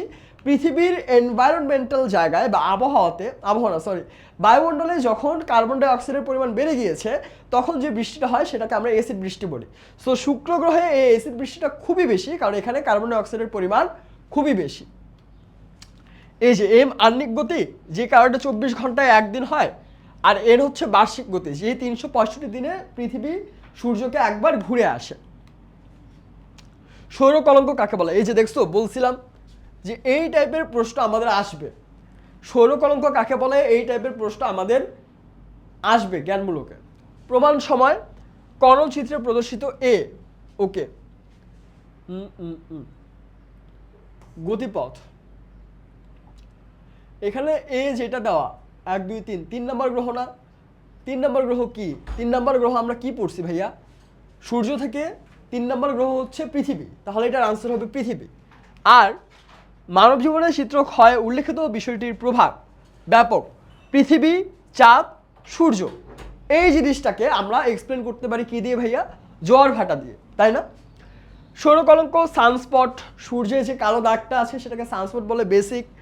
প্রমাণ সময় দ্রাঘিমা রেখার উপর মধ্যাহ্নের সূর্যের অবস্থানের সময়কালকে দুপুর 12টা ধরে স্থানীয় সময় নির্ধারণ করলে সেই দেশের সময় গণনায় বিভ্রান্তি হয়। এটাকে খেয়াল করো। সেই জন্য প্রত্যেকটা দেশের মধ্যভাগের, ধরো এটা একটা দেশ, সেটার মধ্যভাগের কোনো স্থানের দ্রাঘিমা রেখা অনুযায়ী যে সময় নির্ধারণ করা হয় সেই সময়কে ওই দেশের প্রমাণ সময় বলে। প্রমাণ সময় কিন্তু খুব ইন্ডিভিজুয়াল, এক এক দেশের জন্য আলাদা। ওই দেশের, যেই দেশের দ্রাঘিমা অনুযায়ী নির্ণয় করা হচ্ছে সেই দেশের প্রমাণ সময়, এটা মাথায় রাখতে হবে। অনেক বড় দেশ হলে কয়েকটি প্রমাণ সময় থাকে, যেমন কানাডা, যুক্তরাষ্ট্রে আমরা অনেকগুলো, কানাডায় 5টা, যুক্তরাষ্ট্রে 4টা প্রমাণ সময় আমরা দেখি। করণ গ্রহ পৃথিবীর গতিপথ, এই যে এটা ছোট হওয়ার কথা, একটু গুছিয়ে বর্ণনা করে লিখতে হবে, ঠিক আছে। আর ক্ষয়ে জোয়ার ভাটা আর একটু স্পেসিফিক করে বললে সেখানে আমরা জোয়ার দেখি, জোয়ারে কি কি হয়, ভাটায় কি কি হয়, সেই কনসেপ্ট আমাদের পড়তে হবে। আচ্ছা, ফাইনালি আমরা হয়তো কোনো একটা ম্যাথস করতে পারবো এখানে। মেরুরেখা কাকে বলে? অধিবর্ষ কি? অধিবর্ষ মানে হচ্ছে ওই যে যেটাকে আমরা ক্লাসিক লিপ ইয়ার বলি না, সেই লিপ ইয়ার, ঠিক আছে। চিত্র 1-এ ক চিহ্নিত স্থানটির সময় সকাল 7 ঘটিকা হলে, ক চিহ্নিত স্থানটির সময় সকাল 7 ঘটিকা হলে খ চিহ্নিত স্থানটির স্থানীয় সময় কত হবে? মানে এই যে এখানে যে বেসিক, সেই বেসিকটাই প্রশ্ন করা হচ্ছে। আর চিত্র 2-এ সৃষ্ট ঘটনাটি কাজে লাগিয়ে বাংলাদেশের উপকূল ভাগ কিভাবে কি হতে পারে, উপকৃত হতে পারে। আচ্ছা, পৃথিবীর কেন্দ্র দিয়ে উত্তর দক্ষিণে আমরা যে রেখা কল্পনা করি সেটাকে বলা হচ্ছে অক্ষ বা মেরু রেখা। খুব ইজি। এখন সূর্যকে একবার প্রদক্ষিণ করতে পৃথিবীর সময় লাগে কতদিন? সূর্যকে একবার প্রদক্ষিণ করতে বা ঘুরে আসতে পৃথিবীর সময় লাগে 365 দিন, 5 ঘন্টা 48 মিনিট 47 সেকেন্ড। এই যে এইখান থেকে লিপ ইয়ারের কনসেপ্টটা আমরা লিখে ফেলবো। আচ্ছা দেখি, 20, 34, 20, 30, উত্তর দক্ষিণ পশ্চিম পশ্চিম।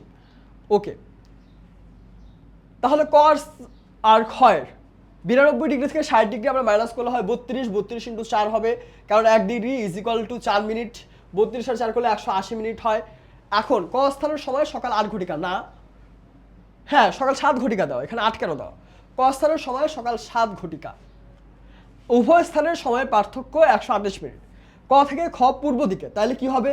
পূর্বে গেলে কি হয় ভাইয়া? পূর্বে গেলে প্লাস হয়, আর পশ্চিমে গেলে কি হয় ভাইয়া? পশ্চিমে গেলে মাইনাস হয়, ঠিক আছে। তাহলে 7 + 128 কত হয়? 2 ঘন্টা 8 মিনিট, মানে 9টা 8 মিনিট হবে অ্যান্সার। এইটা করতে তুমি একটু চিন্তা করো তো ভাইয়া, তুমি যদি প্রপারলি পড়ো, এটা করতে বিশ্বাস করো ভাইয়া তোমার 1.5 থেকে 2 মিনিট লাগবে হাইয়েস্ট। আস্তে আস্তে গুছিয়ে লিখে প্রশ্ন পড়ে লিখতে 1.5-2 মিনিট লাগবে। গয়ে তোমার যদি কোনো সৃজনশীল লিখতে হতো তুমি 5 মিনিটের আগে শেষ করতে পারতো না, ঠিক আছে। সো এই টাইপের চ্যাপ্টার প্যারা হলেও পরীক্ষায় ভালো করার জন্য এটা মিস করা যাবে না। আর বিজিএস নিয়ে একটা জিনিস ভাইয়া মাথায় রাখবা, আমরা প্রায় ইজি ভেবে অবহেলা করে ফেলে রাখি, কিন্তু বিজিএসে অনেক সময় আমাদের যখন A+ মিস হয়ে যায়, এই এসএসসি বা বোর্ড এক্সামে প্রত্যেকটা সাবজেক্টের ভ্যালুয়েশন সেম হয়ে যায়, কারণ একটা সাবজেক্টের রেজাল্ট তোমার পুরো রেজাল্টে ইফেক্ট করতে পারে, ঠিক আছে। সো এইখানেও যতটা সম্ভব ভালো করার চেষ্টা করবা। চিত্র 2-এ সৃষ্ট ঘটনা জোয়ার ভাটাকে ইঙ্গিত করে।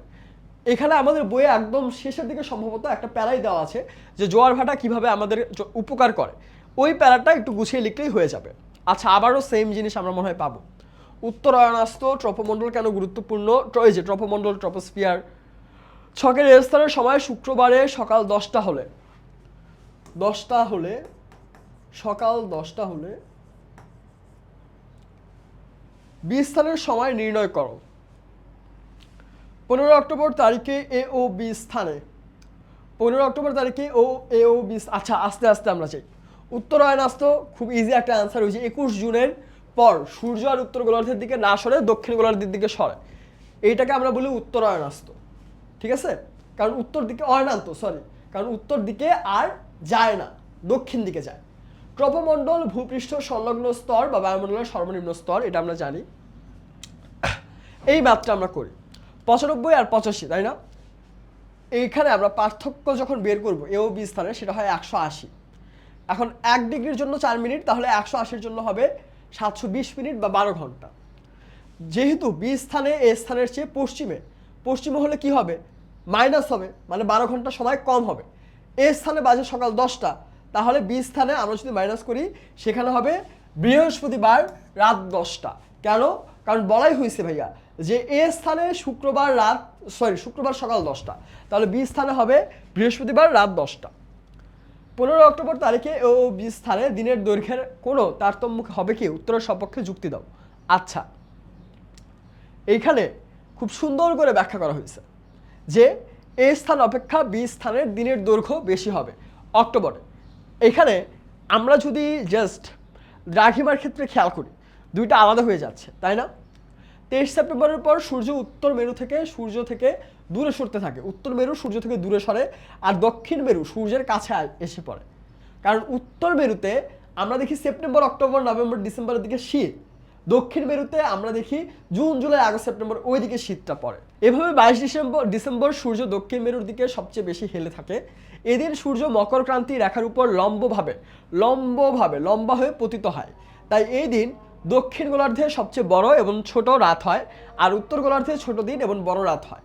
22 ডিসেম্বর 1.5 মাস পূর্বে 1.5 মাস পর পর্যন্ত, অর্থাৎ উত্তর গোলার্ধে দিনের দৈর্ঘ্য কম, এই যে দক্ষিণ গোলার্ধে দিনের দৈর্ঘ্য বেশি হবে। এই দক্ষিণ গোলার্ধে বি স্থানটা পড়েছে এবং এ স্থানে উল্লেখিত 15 অক্টোবর তারিখে উত্তর গোলার্ধে দিনের দৈর্ঘ্য বেশি।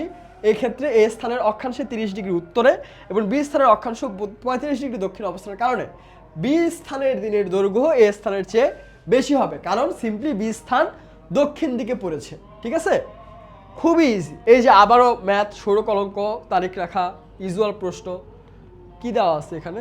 আচ্ছা, 80 ডিগ্রি ওয়াই, আচ্ছা এক্স 80 ডিগ্রি পশ্চিম, ওয়াই 80 ডিগ্রি পূর্ব। আচ্ছা, 80 ডিগ্রি পশ্চিম, ওয়াই পূর্ব দ্রাঘিমায় অবস্থিত। প্রশ্নটা কি? এক্সে যদি শনিবার সকাল 8টা হয়, ওয়াই এর সময় কত? আচ্ছা, ব্যবধান 80 আর 80 প্লাস করে 160। 160কে আমরা 4 দিয়ে যদি গুণ করি হয় 640, 60, হ্যাঁ 10 ঘন্টা 40 মিনিট। এক্স যেহেতু পূর্বে আর ওয়াই যেহেতু পশ্চিমে, তাই ওয়াই স্থান এক্স স্থানের থেকে 10 ঘন্টা 40 মিনিট কি হবে? ওয়াই এক্স স্থানের চেয়ে পশ্চিমে হয়। আমরা দেখি ওয়াই এর স্থানের সময় এক্স স্থান অপেক্ষা 10 ঘন্টা 40 মিনিট বেশি। তার মানে ওয়াই স্থানের সময় সকাল 8টা, তখন ওয়াই স্থানের সময় হবে সন্ধ্যা 6টা 40। এক্স স্থানের সময় সকাল 8টা হলে ওয়াই স্থানের সময় হবে শনিবার সন্ধ্যা 6টা 40 মিনিট। ঠিক আছে, এইখানে কিছু ইউজুয়াল সংক্ষিপ্ত প্রশ্ন ভাইয়া দেওয়া। শুক্র গ্রহে কেন এসিড বৃষ্টি হয়? ট্রপোপজ দিয়ে বিমান চলাচল করার কারণ কি? সূর্যকে সৌরজগতের নিয়ন্ত্রক গ্রহ কেন বলা হয়? এই যে এইটা খুবই কমন। বুধ গ্রহের 2টা বৈশিষ্ট্য লেখো, বৃহস্পতি গ্রহের 2টা বৈশিষ্ট্য লেখো, শনি গ্রহের 2টা বৈশিষ্ট্য লেখো। ঠিক আছে, কিংবা গুরুমণ্ডল, প্রমাণ সময়, এইসবও আসা খুব কমন। ওকে, অনেক বড় একটা চ্যাপ্টার, আমি নিজে টায়ার্ড হয়ে গেছি অনেকক্ষণ ধরে এতগুলো চ্যাপ্টার ক্লাস দিতে। তার মধ্যে সবচেয়ে হেকটিক এটাই ছিল, তাই না? এখনও তাও শেষ হইল না, দুঃখের ব্যাপার, খুবই স্যাড। এখন আমরা এখানে ভাইয়া সৌরজগতের যে গ্রহের সংখ্যা, সৌরজগতের যে গ্রহ, সেই গ্রহের সংখ্যাগুলো আমরা একটু দেখি। বা গ্রহের সংখ্যা তো আমরা জানি, আমরা এখানে বেসিক্যালি ভাইয়া এমসিকিউ দেখবো 8টা। সৌরজগতের প্রাণকেন্দ্র নামক নক্ষত্রে কোন গ্যাসের পরিমাণ অপেক্ষাকৃত বেশি? হাইড্রোজেন। সূর্য থেকে কোন গ্যাসের পরিমাণ সবচেয়ে বেশি? এটাও ইজি, হাইড্রোজেন। সূর্য নিজের অক্ষের চারদিকে কতদিনে একবার ঘোরে? নিজের অক্ষের চারদিকে কেন 2বার সূর্য উদিত হয়? তার মানে এই গ্রহটা আমরা জানি যে 24 ঘন্টায় একবার পৃথিবী সূর্যকে প্রদক্ষিণ করে, বা যে সূর্য যে আবর্তিত হয়, যে কারণে দিন রাত হয়, সেটা পৃথিবীর যতটা সময় লাগে শুক্র গ্রহের এর থেকে বেশি সময় লাগায়। শুক্র গ্রহে মাত্র বছরে 2বার আমরা দেখি সূর্য উদিত হয় বা সূর্য উঠে। ঠিক আছে, সূর্য থেকে শুক্রের এবং পৃথিবী থেকে শুক্রের দূরত্বের পার্থক্য কত কোটি কিলোমিটার? 6.5 কোটি কিলোমিটার। পৃথিবীর নিকটতম গ্রহ হচ্ছে শুক্র, বুধ। হ্যাঁ, সন্ধ্যায় পশ্চিম আকাশে কোনটি দেখা যায়? সন্ধ্যায় পশ্চিম আকাশে আমরা শুক্র গ্রহকে দেখি। কি হিসাবে দেখি ভাইয়া? সন্ধ্যায় পশ্চিম আকাশে শুক্র গ্রহকে আমরা দেখি সন্ধ্যা তারা হিসাবে। আর ভোরে আমরা শুক্র গ্রহকে দেখি কি হিসাবে ভাইয়া? ভোরে আমরা শুক্র গ্রহকে দেখি শুক তারা হিসেবে। কোন গ্রহের উপরিভাগে গিরিখাত ও আগ্নেয়গিরি রয়েছে? উপরিভাগে রয়েছে মঙ্গল গ্রহের, যে কারণে মঙ্গল গ্রহে আমরা দেখি যে মঙ্গল একটু কমলা টাইপের গ্রহ, তাই না? ডিমোস ও ফেবস, এটা হচ্ছে মঙ্গল গ্রহের উপগ্রহ। সৌরজগতের সবচেয়ে বড় গ্রহ বলা হয় বৃহস্পতিকে। কোনটি বৃহস্পতির উপগ্রহ? সবচেয়ে ছোট গ্রহ কিন্তু হচ্ছে কোনটা? সবচেয়ে ছোট গ্রহ হচ্ছে বুধ, আর বৃহস্পতির উপগ্রহের মধ্যে একটা হচ্ছে গ্যানিমেড। কোনটি শনি গ্রহের উপগ্রহ? শনি গ্রহের উপগ্রহের মধ্যে এখানে হচ্ছে ক্যাপিটাস। টাইটান কি? টাইটান হলো একটা উপগ্রহ। মিরিন্ডা কোন গ্রহের উপগ্রহ? ইউরেনাসের। টাইটানিয়া কোন গ্রহের উপগ্রহ? টাইটানিয়া ইউরেনাসের উপগ্রহ। টাইটানিয়া আর মিরিন্ডা হচ্ছে কিসের? ইউরেনাসের উপগ্রহ। মিরিন্ডা ওই যে একটা ড্রিঙ্ক আছে না, হ্যাঁ, কমলা রঙের হয়। নেপচুনের উপগ্রহ সংখ্যা কয়টি? নেপচুনের উপগ্রহ সংখ্যা 14টি। নীলাভ বর্ণের গ্রহ বলা হয় এখানে নেপচুনকে। ট্রাইটন কোন গ্রহের উপগ্রহ? নেপচুনের। গ্রহের মূল বৈশিষ্ট্য নিজের আলো নেই, ট্রু, নিজের তাপ নেই, মহাকর্ষ বল নেই। মহাকর্ষ বল আছে। মহাকর্ষ বল আছে বলেই এরা হচ্ছে সূর্যকে কেন্দ্র করে ঘোরে। মহাকর্ষ বল না থাকলে তো এটা কখনো সম্ভবই হইতো না, তাই না? রুমার বাবা সন্ধ্যায় পশ্চিম আকাশে একটি উজ্জ্বল তারা দেখিয়ে বলে এটি সন্ধ্যা তারা। রুমার দেখা তারাটি মূলত নক্ষত্র, জ্যোতিষ্ক, গ্রহ। এটা একটা গ্রহ, এবং গ্রহ আর জ্যোতিষ্ককে সেম ধরা হয়। শনি সৌরজগতের দ্বিতীয় বৃহত্তম গ্রহ, যেটি সূর্য থেকে 143 কিলোমিটার দূরে অবস্থিত। পৃথিবী থেকে বড়, এটা ট্রু। 2 নাম্বারটা তো ট্রু। উজ্জ্বল নক্ষত্র নামে পরিচিত। অ্যান্সার হবে 1 আর 2। উজ্জ্বল নক্ষত্র শনি নয়, ঠিক আছে? ক্লাসে রাজীবকে শফিউল স্যার সৌরজগতে তার পরিবারের কয়েকটি সদস্যের নাম বলতে বলে, যেখানে সে চন্দ্র, ডিমোস, অবেরনের নাম বলে। এইসব যে গ্রহের সম্পর্ক আছে, ডিমোস ফোবস মঙ্গলের উপগ্রহ, চন্দ্র পৃথিবীর উপগ্রহ, আর ইউরেনাস এর উপগ্রহ হচ্ছে অবেরন। তাহলে তিনটাই হবে আনসার। প্রকৃতিগত সাদৃশ্য আছে টেথিসের সাথে, ন্যারয়েডের সাথে, এই দুইটাই আনসার। এ চিহ্নটি গ্রহটি সূর্যের চারপাশে ঘুরে কত দিনে একবার? এর যে গ্রহ, এর গ্রহটা কি আমরা বলতে পারি? এর গ্রহটা সূর্যের চারপাশে 88 দিনে একবার ঘুরে। আর বি চিহ্নটি গ্রহটা হচ্ছে বুধ, শুক্র। এই সিরিয়ালে এটা মেনটেন হয়। এখানে আমরা দেখি শুক্রে একদিনে 2বার সূর্য ওঠে, শুক্র তো এতে চলে গেল। তাহলে বিয়ে বুধের ক্ষেত্রে আমরা দেখি বিভিন্ন ঋতুর আবির্ভাব ঘটে আর দিনরাত্রির হ্রাস বৃদ্ধি ঘটে। এটা তো খুবই কমন বৈশিষ্ট্য। সূর্য লাল বর্ণ ধারণ করে ডুবে গেলেও তার আলোকছটা এখনো বিদ্যমান। কিছু সময় পর আকাশে সে একটি তারা দেখতে পেল এবং জানতে পারলো এটি আসলে কোনো তারা না, এটি একটি গ্রহ। রাশিক প্রথম অবস্থায় কোন লগ্নটি অবলোকন করে? প্রথমে কখন? সূর্য ডুবে গিয়েছে কিন্তু আলোকছটা আছে, এটা হচ্ছে গোধূলি। গোধূলি মানে একদম সন্ধ্যার আগের একটা মুহূর্ত, যখন সূর্য দেখা যায় কিছুটা হলো, ঠিক আছে? পৃথিবীর সাথে এই গ্রহের কোন বৈসাদৃশ্য মানে অমিল? কোন অমিল আমরা দেখি? উপগ্রহ তো আছে, উপগ্রহ তো আছে। তাপমাত্রা সূর্যকে প্রদক্ষিণ করে, এটাও আমরা জানি। উপগ্রহ নাই, এটা হবে না। সূর্যকে প্রদক্ষিণ করে, এটাও হবে না। বায়ুমণ্ডলে কার্বন ডাই অক্সাইড আর তাপমাত্রা হিমাঙ্কের উপরে, এখানে আমরা সরি বাকি বৈশিষ্ট্যগুলো হয় না, গ্রহটির উপগ্রহ নাই। কারণ এখানে আমরা যে গ্রহটা দেখি শুকতারা, সন্ধ্যা তারা হিসেবে শুক্র, যেটা নিজের উপগ্রহ নাই, ঠিক আছে? জীব বসবাসের কারণ, এখানে আরও কত ধরনের আমরা এমসিকিউ দেখি। এখানে সবচেয়ে মজার কাজ যেটা করা হয়েছে ভাইয়া, প্রত্যেকটা পাঠের আলাদা আলাদা করে এমসিকিউ করা হয়েছে, যেটা তোমাদের আইডেন্টিফাই করতে আরও ইজি হবে। বায়ুমণ্ডলের যে স্তর দিয়ে বিমান চলাচল করে সেটা হচ্ছে ট্রপোপস। বায়ুমণ্ডলের ওজোন গ্যাসের স্তরের গভীরতা কত কিলোমিটার? এটা 12 থেকে 16 কিলোমিটার। এই যে ভূ অভ্যন্তরের গঠন উপাদানের ভিত্তিতে কেন্দ্রমণ্ডল কি নামে পরিচিত? কেন্দ্রমণ্ডল, গুরুমণ্ডল, অশ্বমণ্ডল, তিনটা ছিল। কেন্দ্রমণ্ডলকে আমরা বলে থাকি নাইফ, নিকেল আর ফেরাম। নিকেল আর লোহা লিখে দেই এখানে, তোমাদের তাহলে মনে থাকবে। এখানে আমরা দেখি নিকেল আর লোহা, এই কারণে নাইফ, নিকেল আর ফেরাস বা ফেরাম থেকে। ভূত্বক সৃষ্টির মূল কারণ পৃথিবীর অবিরাম গতি, শিলাবৃষ্টি, উত্তপ্ত পদার্থ শীতল হয়। এটার অ্যান্সার হবে 1 আর 3। সময় নির্ণয় সবচেয়ে মজার টপিক আমাদের পড়ার মতো। গ্রিনিচ মানমন্দিরের উপর দিয়ে উত্তর মেরু থেকে দক্ষিণ মেরু পর্যন্ত বিস্তৃত ভৌগোলিক রেখাটা মূলত আমরা মূল মধ্যরেখা হিসেবে চিহ্নিত করি। গ্রিনিচের দ্রাঘিমা 0 ডিগ্রি। মূল মধ্যরেখায় যখন শুক্রবারের মধ্যাহ্ন 180 ডিগ্রি। পশ্চিম দ্রাঘিমায় তখন সময় কত হবে? এই যে মধ্যাহ্ন 12টা ধরলাম, 180 ডিগ্রি ধরলাম। প্রতি ডিগ্রির জন্য 4 মিনিট, 180 জন্য 4 1 4 4 8 32, 720 মিনিট। মানে 720 মিনিট ইজ ইকুয়াল টু 12 ঘন্টা। তাহলে শুক্রবারে যদি 12টা হয় তাহলে 180 ডিগ্রি পশ্চিমে, যেহেতু পশ্চিম বলছে তাহলে মাইনাস হয়ে যাবে, -12 ঘন্টা হবে বৃহস্পতিবার রাত 12টা। ইজি, খুবই ইজি ভাইয়া। তুমি যদি এই চ্যাপ্টার একটু বুঝে পড়ে ফেলো, এটা খুবই ইজি, কঠিন কিছু না। চট্টগ্রামে বাস করা মিনু রমজান মাসে ইফতার শেষ করে রাজশাহীতে অবস্থানরত তার বান্ধবীকে ফোন করে জানতে পারলো তারা তখন ইফতার করেনি। এটার মূল কারণ কি? কারণ স্থানীয় সময়ের যে পার্থক্য আছে এই কারণে সেখানে তখনও ইফতারের সময় হয় না। রোজার সময় আমরা প্রায় দেখি না ভাইয়া, যে ধরো ঢাকা, চট্টগ্রাম, রাজশাহী, রংপুর বিভিন্ন জায়গায় বিভিন্ন ইফতার সেহরির সময় দেওয়া, এটার রিজন এইটাই যে স্থানীয় সময় আলাদা আলাদা হতে পারে।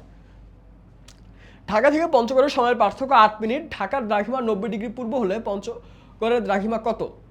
এই যে 8 মিনিট প্রতি ডিগ্রির জন্য 4 মিনিট হয়, তাহলে 8 মিনিট মানে 2 ডিগ্রি চেঞ্জ হবে। এই 2 ডিগ্রি চেঞ্জ হবে কিভাবে? ঢাকা থেকে পঞ্চগড় কোন দিকে চলে গেছে আগে এটা চিন্তা করো। ঢাকা থেকে পঞ্চগড় চলে গেছে এখানে মাইনাসে, মানে পশ্চিমে, তার মানে দ্রাঘিমা হবে 88 ডিগ্রি, ঠিক আছে? 10 দ্রাঘিমান্তরে সময়ের পার্থক্য 4 মিনিট হলে গ্রিনিচ থেকে 65 ডিগ্রি পূর্ব দ্রাঘিমার সময় হবে 65 ইন্টু 4, 4 6 24, 4 5 20, 260। 260 মানে 260 মিনিট, তাই না? 260 মিনিট কীভাবে বের করলাম? এই যে 65 ইন্টু 4 করে, ঠিক আছে?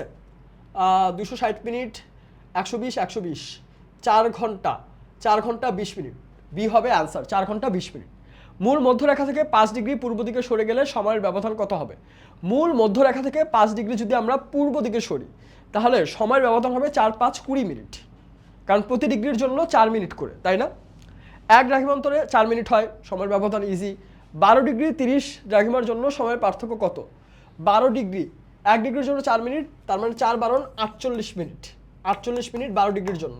আর এখানে প্রত্যেকটার জন্য আমরা দেখি যে 4 সেকেন্ড হয়, 3 4 120 সেকেন্ড, 120 সেকেন্ড মানে 2 মিনিট, 48 মিনিট আর 2 মিনিট হয় 50 মিনিট, 50 মিনিট হবে আনসার। দুটি স্থানের দ্রাঘিমার পার্থক্য 4 ডিগ্রি 45 হলে সময়ের পার্থক্য কত হবে? 4 4 16 মিনিট আর 45 ইন্টু 4, 4 4 16, 4 5 20, 180, তাহলে 3 মিনিট এক্সট্রা হবে, 16 আর 3 টোটাল 19 মিনিট হবে। বোঝা যাইতেছে তো, তাই না? মানে বইটা যদি আগে পড়ে থাকো, ফাঁকিবাজি না করো, এটা বোঝা খুবই ইজি, এসব মুখে মুখে এসব অ্যান্সার বের করে ফেলা যায়। ক দেশটি খ দেশের 25 ডিগ্রি পূর্বে, ক ক্ষয়ের 25 ডিগ্রি পূর্বে অবস্থিত। ক দেশের স্থানীয় সময় 11টা হলে 25 4, 25 ইন্টু 4 মিনিট, প্রতি ডিগ্রির জন্য 4 মিনিট করে, 25 ইন্টু 4 হয় 100 মিনিট, মানে 1 ঘন্টা 40 মিনিট। যেহেতু পূর্বে বলছে তাহলে কি হবে? 11টা হলে 1 ঘন্টা 40 মিনিট, তার মানে মাইনাস হয়ে আমরা দেখব 9টা 20 বাজবে। কোন স্থানের সময় 12টা হলে তার 10 ডিগ্রি পশ্চিমে অবস্থিত স্থানের সময় কত হবে? পশ্চিম মানে প্লাস 10 ডিগ্রি মানে 40, তাহলে 12টা 40, সরি পশ্চিম, হ্যাঁ, মাইনাস হয়ে 11টা 20 মিনিট হবে। এম ও এন স্থানের দ্রাঘিমা যথাক্রমে 40 ডিগ্রি পূর্ব ও 50 ডিগ্রি পশ্চিম। এম স্থানের স্থানীয় সময় সকাল 11টা হলে এন স্থানের স্থানীয় সময় কত হবে? এম আর এন এর দ্রাঘিমা যথাক্রমে 40 degree Purba, 50 degree Paschim. M A যদি সকাল 11টা বাজে, আমরা আগে দ্রাঘিমার এই পার্থক্যটা দেখি, 90 ডিগ্রি, তাই না? 90 ইন্টু 4, প্রতি ডিগ্রির জন্য 4 মিনিট হয়, তাহলে 4 9 360, 360 মানে কত? 6 ঘন্টা, তাই না? এম এ যদি সকাল 11টা বাজে, এন এর তাহলে বাজবে কয়টা? এন এ বাজবে ভোর 5টা, এই যে 6 ঘন্টা মাইনাস হবে। নিরক্ষরেখা কল্পনা করা হয়েছে 2 মেরু থেকে সমান দূরত্বে পূর্ব পশ্চিমে বেষ্টন করে আর উত্তর দক্ষিণে বেষ্টন করে। এটার অ্যান্সার হবে 1 আর 2। উত্তর দক্ষিণে বেষ্টন করা হয় না, উত্তর দক্ষিণের জন্য তো আমরা উত্তর দক্ষিণ মেরুই দেখি, তাই না? এটা হবে না, 1 আর 2 হবে অ্যান্সার। ওকে, 70 ডিগ্রি পূর্ব দ্রাঘিমার প্রতিবাদ স্থান কত হবে? এটার অ্যান্সার হবে 110 পশ্চিম, কারণ 110 পশ্চিম আর 70 ডিগ্রি পূর্ব মিলে 180 ডিগ্রি কমপ্লিট হচ্ছে। 60 ডিগ্রি পশ্চিম দ্রাঘিমায় অবস্থিত স্থানের প্রতিবাদ স্থানের দ্রাঘিমা কত? এটা হবে 120 ডিগ্রি পূর্ব। 45 ডিগ্রি পশ্চিম দ্রাঘিমার প্রতিবাদ স্থান কত? 45, 180 থেকে 50, 30, 135, 135 ডিগ্রি পূর্ব হবে অ্যান্সার। একে অপরের প্রতিবাদ বিন্দুতে 12 ঘন্টার ব্যবধান থাকে, দুইটির অবস্থান 2 গোলার্ধে বিপরীত ঋতু বিরাজমান, তিনটেই হবে এটার অ্যান্সার। পৃথিবীর গতি, কলকাতা ও লন্ডনের স্থানীয় সময়ের পার্থক্য আছে পৃথিবীর কোন অবস্থানের কারণে এটি হচ্ছে? এই যে পার্থক্য, এটা আমরা কোন অবস্থানের কারণে দেখি? এটার রিজন হচ্ছে আহ্নিক গতি। আহ্নিক গতির কারণে এই যে প্রতিদিন যে ঘুরছে, তাই না? ধরো এই যে পৃথিবী যখন সূর্যকে কেন্দ্র করে, ধরো এটা সূর্য, এটা পৃথিবী যখন সূর্যকে কেন্দ্র করে ঘুরছে, তখন ঢাকায় যখন সকাল, সেখানে সূর্যের আলো আছে বলে সকাল। আরেকটা অংশ, এই যে দেখো এই পিছের অংশটা ঢেকে আছে না, তাহলে এই অংশ তো সকাল হওয়ার কোনো চান্স নেই। সো এই কারণে আহ্নিক গতির কারণে এই চেঞ্জটা আমরা দেখি, যেখানে আহ্নিক গতিতে দিন রাত হয়। জোয়ার ভাটার কারণ হচ্ছে পৃথিবীর আহ্নিক গতি। প্রভাতের কিছু পূর্বে যে সময় ক্ষীণ আলো থাকে, প্রভাতের আগে যে সময় ক্ষীণ আলো দেখি সেটা উষা। আর এই যে গোধূলি কি, সূর্য ডুবে গেছে কিন্তু সূর্যের আলো আছে, সেটা হচ্ছে গোধূলির মুহূর্ত। 21 জুন তারিখের পৃথিবীর উত্তর গোলার্ধে কি হয়, দীর্ঘতম দিন হয় আর ক্ষুদ্র রাত হয়। 21 জুন উত্তর গোলার্ধে সবচেয়ে বড় দিন আর সবচেয়ে ছোট রাত হয়। এই অপোজিট জিনিসটা হয় দক্ষিণ গোলার্ধে। দক্ষিণ গোলার্ধে রাত বড় হয়, দিন ছোট হয়, ঠিক আছে। বাংলাদেশের ক্ষুদ্রতম দিন হচ্ছে 22 ডিসেম্বর। বাংলাদেশের সবচেয়ে বড় রাত রাত হচ্ছে 22 ডিসেম্বর। যেহেতু ছোট দিন তাহলে তো রাত বড় হবে। সূর্যের দক্ষিণায়নের শেষ দিনটি কত তারিখ, দক্ষিণায়নের শেষ দিন হচ্ছে 22 ডিসেম্বর। আর উত্তর আয়ন বা উত্তরান্তে আমরা দেখি শেষ দিন জুনে, তাই না? হ্যাঁ, পৃথিবীতে দিনরাত্রি সমান হবার মাস, দিনরাত্রি সমান হয় মার্চে আর সেপ্টেম্বরে। জুনে কখনো দিনরাত সমান হয় না, ছোট বড় হয়। ডিসেম্বরও সেটা হয় না। পৃথিবীর তার কক্ষপথে পরিক্রমণকালে 22 ডিসেম্বর পৃথিবীর অবস্থা হবে, পৃথিবীর সর্বত্র দিনরাত সমান হবে, দক্ষিণ গোলার্ধে দিন বড় রাত ছোট। 2 নাম্বার ট্রু, সূর্য মকরকান্তির উপর লম্বভাবে কিরণ দিবে। 2 আর 3 হবে ট্রু। ঋতু পরিবর্তন কোন সময় উত্তর গোলার্ধে বসন্তকাল বিরাজ করে? উত্তর গোলার্ধে বসন্তকাল আমরা দেখি ফেব্রুয়ারি থেকে এপ্রিল পর্যন্ত। নিচের কোন সময়কে অপসূর বলা হয়? অনুসূর হচ্ছে 1 থেকে 3 যখন কাছাকাছি থাকে, আর অপসূর হচ্ছে অপোজিটটা 1 থেকে 4 জুলাই যখন একটু দূরে থাকে। সূর্য নিরক্ষর রেখায় লম্বভাবে কিরণ দেয়।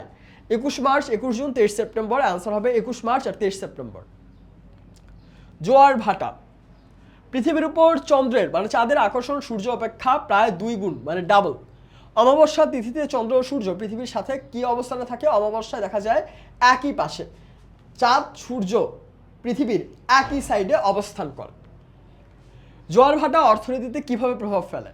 এই যে নদীর আবর্জনা, নদীর মোহনা, নদীর গভীরতা, নদীর বাঁধ। নদীর গভীরতা হবে আনসার। তোমাদের কাছে মনে হতে পারে যে নদীর গভীরতা এটা অর্থনৈতিক প্রভাব কিভাবে হতে পারে, এটাই হচ্ছে কনফিউজিং, তাই না? যে তোমরা যদি কেউ কখনো ভাবো যে চ্যাপ্টার না পড়ে আন্দাজে যা মনে আসবে দাগিয়ে আমি আনসার করে ফেলবো অপু 10-20 করে, এটা পসিবল না। কেন? নদীর আবর্জনা পরিষ্কার করা, মোহনায় পলি জমা বা বাঁধ সৃষ্টির মতো গভীরতা বৃদ্ধি করলে কি হয়? নদীর গভীরতা বাড়লে যে কোনো যানবাহনের যাওয়া ইজি হয়, কারণ নদীর স্রোত যখন গভীরতা বাড়ে তখন কিন্তু প্রপারলি এই স্রোতটা যায়। গভীরতা কম থাকলে স্রোত কখনো ডিটারমাইন করা যায় না, এই কারণে। জোয়ার ভাটার প্রভাবে নদীর পানি নোংরা হয়, নদীর মোহনায় পলি জমা হয় না, নদী খাত গভীর হয়। 3 নম্বরে অ্যান্সার আর 2 নম্বরে অ্যান্সার। নদীর মোহনায় পলি কখনোই জমা হয় না। তাহলে এখানে আগে আমরা যেটা পড়লাম নদীর মোহনায় পলি জমা করে, এটা অলরেডি একটা ভুল তথ্য। জোয়ার ভাটার প্রভাবে নদী খাত গভীর হয়, ট্রু। আর নদী মোহনায় পলি জমা হয়, এটার অ্যান্সার হবে 1 আর 3। রাতুল ও প্রতীক কক্সবাজার বেড়াতে যায়, পরিবেশ শান্ত থাকার কারণে তারা ঘুরে ঘুরে সমুদ্র দেখছিল। হঠাৎ তারা দেখে সমুদ্রের পানি ফুলে উঠছে। এই সমুদ্রের পানি ফুলে ওঠাই হচ্ছে জোয়ার। সমুদ্রের পানি ফুলে ওঠার এই যে এখানে কারণ দেওয়া নাই, আই ডোন্ট নো। এইখানে ভূপ্রকৃতি, ওয়েট, এটা তো অনেক কনফিউজিং হয়ে গেল ভাইয়া। আমি তো জানি যে আমাদের 4 নম্বর চ্যাপ্টার হচ্ছে অর্থনীতি, তাই না? সরি, আমি আসলে ভুল জানতাম। আমাদের 4 নম্বর চ্যাপ্টার হচ্ছে ভূপ্রকৃতি ও জলবায়ু। আমি স্টার্টই করছি খুব বাজেভাবে, এ কারণে আমি এক্সট্রিমলি সরি ভাইয়া। অর্থনীতির চ্যাপ্টার তোমরা তো এখন আর ছোট ছোট ছোট কিউট বাচ্চা নাই, তোমরা এখন বড় হয়ে গেছো। অর্থনীতির চ্যাপ্টার তোমাদের সেই 10-11 চ্যাপ্টারে একটু বড় বিশদ বর্ণনায় পড়তে হবে। আচ্ছা, ভূপ্রাকৃতিক অঞ্চলের শ্রেণীবিভাগ ও গঠন। এখানে ভূপ্রকৃতির দিক থেকে বাংলাদেশকে কয়েকটা অঞ্চলে ভাগ করা হয়, গঠনও দেখানো হয়। আমরা একদম ফার্স্ট থেকে আসি, ঠিক আছে? একটু বইয়ের কনটেক্সটের আইডিয়া নেই যে বাংলাদেশ পলল গঠিত একটি আর্দ্র অঞ্চল। আর্দ্র অঞ্চল মানে কি? মানে যে অঞ্চলটায় অনেক শীত বা অনেক গরম না, এই টাইপের। উত্তর পূর্ব ও দক্ষিণ পূর্বের সামান্য পাহাড়ি অঞ্চল এবং উত্তর পশ্চিমাঞ্চলের সীমিত উঁচুভূমি, লিমিটেড একটু উঁচুভূমি। এইখানে এই চ্যাপ্টার পড়ার ক্ষেত্রে আমি প্রায় একটা জিনিস বলি ভাইয়া, বাংলাদেশের ম্যাপ নিয়ে আমাদের আইডিয়া থাকলে আমাদের অনেক কিছু পড়া ইজি হয়ে যাবে। যেমন বাংলাদেশের ম্যাপে দক্ষিণ পূর্ব সাইড কোনটা? দক্ষিণ পূর্ব সাইড কোনটা? এই যে কক্সবাজার, রাঙামাটি, বান্দরবান, খাগড়াছড়ি, যেখানে আমরা পাহাড় দেখি।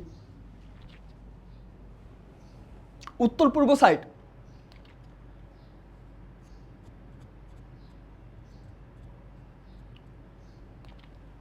উত্তর পূর্ব সাইড বলতে আমরা এই অপোজিট প্রেমাইজে উত্তর পূর্ব উত্তর পশ্চিমাংশে আমরা রংপুর এই সাইডের অঞ্চল দেখি, সিলেট দেখি, সেখানে আমরা দেখি পাহাড় উঁচু ভূমি আছে। দক্ষিণ এশিয়ার আবার তিনটা যে বড় নদী গঙ্গা, ব্রহ্মপুত্র, মেঘনা, গঙ্গাকে আমরা এখানে পদ্মা নামে চিনি, তাই না? এই তিনটা নদী অববাহিকায় বাংলাদেশ অবস্থিত। এদেশের ভূপ্রকৃতি নিচু আর সমতল। ভৌগোলিক অবস্থান এবং সীমানা কি? বাংলাদেশ 20-34 উত্তর অক্ষরেখা, 26-38 উত্তর অক্ষরেখার মধ্যে এবং 88-1 পূর্ব দ্রাঘিমা রেখা থেকে 92-41 পূর্ব দ্রাঘিমার মধ্যে। এই মাঝামাঝি স্থান দিয়ে কর্কটক্রান্তি রেখা 23-5 অতিক্রম করেছে। পূর্ব পশ্চিমে সর্বোচ্চ বিস্তৃতি 440 কিলোমিটার, উত্তর উত্তর পশ্চিম থেকে দক্ষিণ দক্ষিণ পূর্ব প্রান্ত পর্যন্ত সর্বোচ্চ বিস্তৃতি 760 কিলোমিটার। বাংলাদেশের উত্তরে ভারতের পশ্চিমবঙ্গ, মেঘালয়, আসাম, পূর্বে আসাম, ত্রিপুরা, মিজোরাম এবং মায়ানমার, দক্ষিণে বঙ্গোপসাগর আর পশ্চিমে ভারতের পশ্চিমবঙ্গ অবস্থিত। বাংলাদেশের মোট আয়তন 1,47,570 বর্গ কিলোমিটার বা 56,177 বর্গ মাইল। এখন ভূপ্রাকৃতিক অঞ্চলের শ্রেণী বিভাগ আর গঠন আমরা দেখব। এখানে নদী একটা বড় ভূমিকা রেখেছে। এই নদীর সাথে সাথে আবার আমরা বাংলাদেশের ভূপ্রকৃতিকে প্রধান তিনটা ভাগে ভাগ করতে পারি। একটা হচ্ছে টারশিয়ারি যুগের পাহাড়, আরেকটা প্লাইস্টোসিন কালের সোপান, লাস্টলি হচ্ছে সাম্প্রতিক কালের প্লাবন সমভূমি। ঠিক আছে, টারশিয়ারি যুগের পাহাড় অনেক আগেকার, প্লাইস্টোসিন কালের সোপানও বেশ আগেকার, আর সাম্প্রতিক কালের প্লাবন সমভূমি তুলনামূলকভাবে কম। টারশিয়ারি যুগের পাহাড় আমাদের মোট জমির 12% এলাকা নিয়ে গঠিত, যা 2 মিলিয়ন বছর, 1 মিলিয়ন মানে 10 লাখ, 2 মিলিয়ন মানে প্রায় 20 লাখ বছর আগে এইখানে হিমালয় পর্বত উত্থান হওয়ার সময় হিমালয় পর্বত যখন ছিল তখন এই পাহাড় সৃষ্টি হয়েছে। এই পাহাড়কে আমরা দুইটা ভাগ করি, এক হচ্ছে দক্ষিণ পূর্বাঞ্চলের পাহাড়, আরেকটা উত্তর ও উত্তর পূর্বাঞ্চলের পাহাড়। দক্ষিণ ও দক্ষিণ পূর্বাঞ্চলের পাহাড়ে রাঙামাটি, বান্দরবান, খাগড়াছড়ি, চট্টগ্রাম এসবকে গুরুত্ব দেয়, যেখানে গড় উচ্চতা 610 মিটার। সবচেয়ে বড় শৃঙ্গ তাজিং ডন বিজয়, যেটা 1231 মিটার এবং মাত্র 1 মিটারের জন্য কেওপ্রাডাং দ্বিতীয় সর্বোচ্চ শৃঙ্গ, ফার্স্ট হইতে পারে নাই। এছাড়া আরও দুইটা উঁচু পাহাড় হচ্ছে মোদক মোয়াল ও পিরামিড। উত্তর ও উত্তর পূর্বাঞ্চলের পাহাড়ে ময়মনসিংহ ও নেত্রকোনা জেলার উত্তরাংশ, সিলেট জেলার উত্তর ও উত্তর পূর্বাংশ, যেখানে মৌলভীবাজার, হবিগঞ্জ জেলার পাহাড় বলা হয়। এখানে এইটাকে পাহাড় কম টিলা বলা হয়, কারণ এটার উচ্চতা তেমন একটা বেশি না। এই পাহাড়গুলোর উচ্চতা 244 মিটারের বেশি হয় না, স্থানীয়ভাবে যেটা টিলা নামে পরিচিত। এগুলোর উচ্চতা 30 থেকে 90 মিটার হয়। এই অঞ্চলের পাহাড়গুলোর মধ্যে চিকটাগুল, খাসিয়া ও জয়ন্তিয়া প্রধান। প্লাইস্টোসিন কালের সোপান প্লাইস্টোসিন এলাকা 8% এলাকা নিয়ে গঠিত। এটা 25,000 বছর আগের সময়কে প্লাইস্টোসিন কাল বলা হয়। এই সময়ের বরফ গলা, মানে এই যে বরফ গলা পানিতে যে প্লাবন হয়, প্লাবন মানে বন্যা হয়, এখানে এই চত্বরভূমি গড়ে উঠেছিল। এই প্লাইস্টোসিন কালের সোপান সমূহের আয়তন 9,320 বর্গ কিলোমিটার এবং এখানে আমরা উল্লেখযোগ্য দেখি বরেন্দ্রভূমি, মধুপুর ও ভাওয়ালের গড়, লালমাই পাহাড়। এই লালমাই পাহাড় কোথায় ভাইয়া? কুমিল্লাতে। নওগাঁ, রাজশাহী, বগুড়া, জয়পুরহাট, রংপুর ও দিনাজপুর জেলার অংশ বিশেষ নিয়ে বরেন্দ্রভূমি গঠিত। প্লাবন সমভূমি থেকে এর উচ্চতা 6 থেকে 12 মিটার। এই স্থানের মাটি হয় ধূসর ও লাল বর্ণের। ময়মনসিংহ, টাঙ্গাইল, গাজীপুর ও ঢাকা জেলার অংশবিশেষ নিয়ে মধুপুর ও ভাওয়াল সোপানভূমি গঠিত, যার আয়তন 4,103 বর্গ কিলোমিটার। সমভূমি থেকে এর উচ্চতা 6 থেকে 30 মিটার। মানে এই যে আমরা একটু আগে রাজশাহী, বগুড়া, জয়পুরহাটের কথা বললাম, তার থেকে এটা বেশি বেড়ে যায়। মাটির রং হয় লালচে ও ধূসর। মানে এখানে যেমন ধূসর ও লাল বর্ণের, এই মাটিগুলো লালচে, মানে পুরোপুরি লাল না। কুমিল্লা শহর থেকে 8 কিলোমিটার পশ্চিমে লালমাই থেকে ময়নামতি পর্যন্ত লালমাই পাহাড়টি বিস্তৃত, যার আয়তন মাত্র 34 বর্গ কিলোমিটার। এই পাহাড়ের গড় উচ্চতা 21 মিটার এবং এই মাটির রং লালচে এবং মাটিতে নুড়ি, বালি, কঙ্কর এসব মিশ্রিত থাকে। 12% টারশিয়ারি যুগের, 8% প্লাইস্টোসিন, আর বাকি এই 12-8 হয় 20%, বাকি 80% হচ্ছে নদী বিধৌত বিস্তীর্ণ সমভূমি। নদী বিধৌত মানে নদী ধুয়ে নিয়ে গিয়েছে, ঠিক আছে? এই সমতল ভূমির উপর দিয়ে অসংখ্য নদী প্রবাহিত হওয়ার কারণে এখানে বর্ষাকালে বন্যার সৃষ্টি হয়। বছর পর বছর এভাবে বন্যার পানির সঙ্গে পরিবাহিত পলিমাটি সঞ্চিত হয়ে এই প্লাবন সমভূমি গঠিত হয়েছে। ওকে, এইটার আয়তন হচ্ছে বাকি যে আয়তন 1,24,266 বর্গ কিলোমিটার। এখানে অনেক অংশ পড়েছে আমাদের, ঠিক আছে। এই যে এখানে দেখানো হচ্ছে 80% প্লাবন, 12% পাহাড়, 8% সোপান। ভূপ্রকৃতির গঠন, জনসংখ্যা ও জনবসতি খুবই বোরিং। জনসংখ্যা কত, ঘনত্ব কত, আগে কত ছিল, এখন কত, ঘনত্ব আমাদের বেড়ে গেছে এটা আমরা জানি, জনসংখ্যা বৃদ্ধির হারও বাড়ছে, তাই না? এই বেসিক জিনিসগুলো। হ্যাঁ, আর একদম পরবর্তীতে বিভিন্ন খনিজ, যেসব খনিজ অঞ্চল আছে, খনিজ সম্পদ পাওয়া গেছে এমন অঞ্চল, সেখানে কি কি খনিজ সম্পদ পাওয়া যাচ্ছে, বা বাংলাদেশের এই যে পুরো ভূমি, এই ভূমির অবস্থা এখন কি দাঁড়িয়েছে, ভূমি আমরা কিভাবে আসলে রেস্কিউ করতে পারি, আমরা এটার সাথে জড়িত জলবায়ু দুর্যোগ কি দেখি, যেখানে আমাদের জলবায়ুকে আগে বর্ণনা করা হচ্ছে, ঠিক আছে। আমাদের জলবায়ুকে বলা হয় ক্রান্তীয় মৌসুমী জলবায়ু।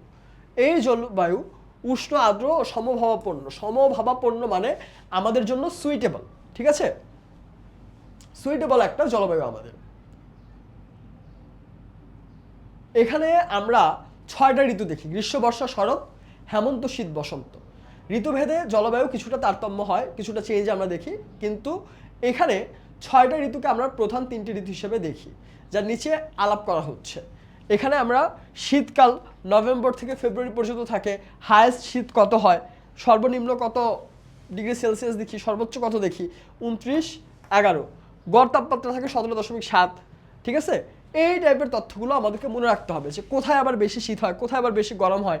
গরমকালের ক্ষেত্রেও সেম, যে কোন থেকে কোন মাস গরমকাল, মার্চ থেকে মে মাস, এখানে আমরা তাপমাত্রা কত দেখি, সর্বোচ্চ কত, সর্বনিম্ন কত, গড় তাপমাত্রা কত থাকে, অন্যান্য জায়গায় কত থাকে, কালবৈশাখী কখন হয়, কালবৈশাখী গ্রীষ্মকালে বেশি হয়।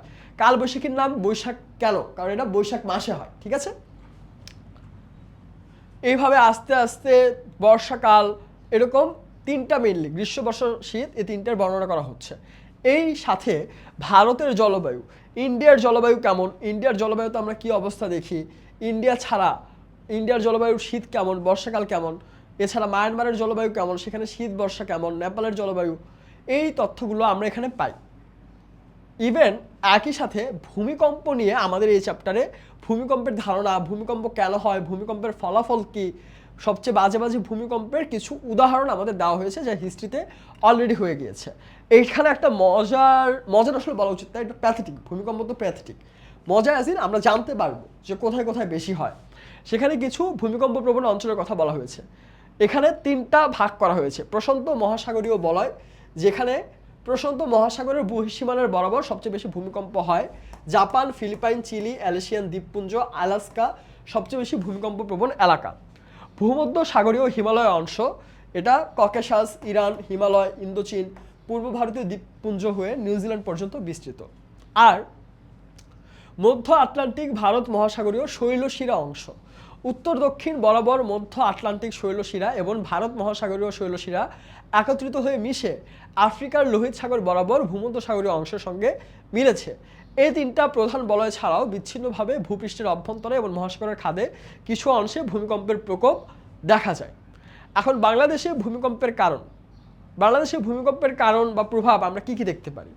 যেমন বাংলাদেশ ইন্ডিয়ান ও ইউরেশিয়ান প্লেটের সীমানার কাছাকাছি অবস্থিত, এটা খুব ইম্পর্টেন্ট একটা এমসিকিউ, যে কারণে বাংলাদেশ ভূমিকম্প প্রবণ অঞ্চল হিসেবে পরিণত হয়েছে। আবার এখানে দেখা যায়, এখানে মানব সৃষ্ট ও প্রাকৃতিক কারণে দেশের কিছু অংশ দেবে যাচ্ছে, মানে নিচে নেমে যাচ্ছে, আবার কিছু অংশ কেঁপে উঠছে। এভাবে ভূচ্যুতির ফলে ভূমিকম্পের সম্ভাবনা বাড়ছে। এখানে আরও অনেক রিজন দেওয়া আছে, সেই সাথে কয়েকটা বলয় করে কোথায় সবচেয়ে বেশি ভূমিকম্প ঝুঁকি, কোথায় একটু কম, সেটাকে এক্সপ্লেইন করা হয়েছে, ঠিক আছে। একই সাথে ভূমিকম্প ঝুঁকি আমরা কিভাবে মোকাবেলা করব, ভূমিকম্প হলে আমরা কিভাবে নিজেদের সেফ রাখবো, এই ধরনের প্রশ্ন এখানে দেওয়া, যে ব্যক্তির কি করণীয়, আমরা কিভাবে সচেতন থাকব, এই জিনিসগুলো আমরা মাথায় রাখলে ভূমিকম্পের সময় নিজেকেই সেভ করতে পারবো, ঠিক আছে। আচ্ছা, আপাতত আমরা তাহলে 4 নাম্বার চ্যাপ্টারের বেসিক আইডিয়া 1, 2, 3 শেষ করেছি। 4 নাম্বার চ্যাপ্টারের বেসিক আইডিয়া আমরা পেয়েছি। এখন আমরা 4 নাম্বার চ্যাপ্টারের ফাইনাল পার্টটুকু এমসিকিউ কিছু দেখবো, আর হয়তো কিছু সিকিউ দেখবো, তাহলে আমাদের এই ক্লাসটা শেষ হবে।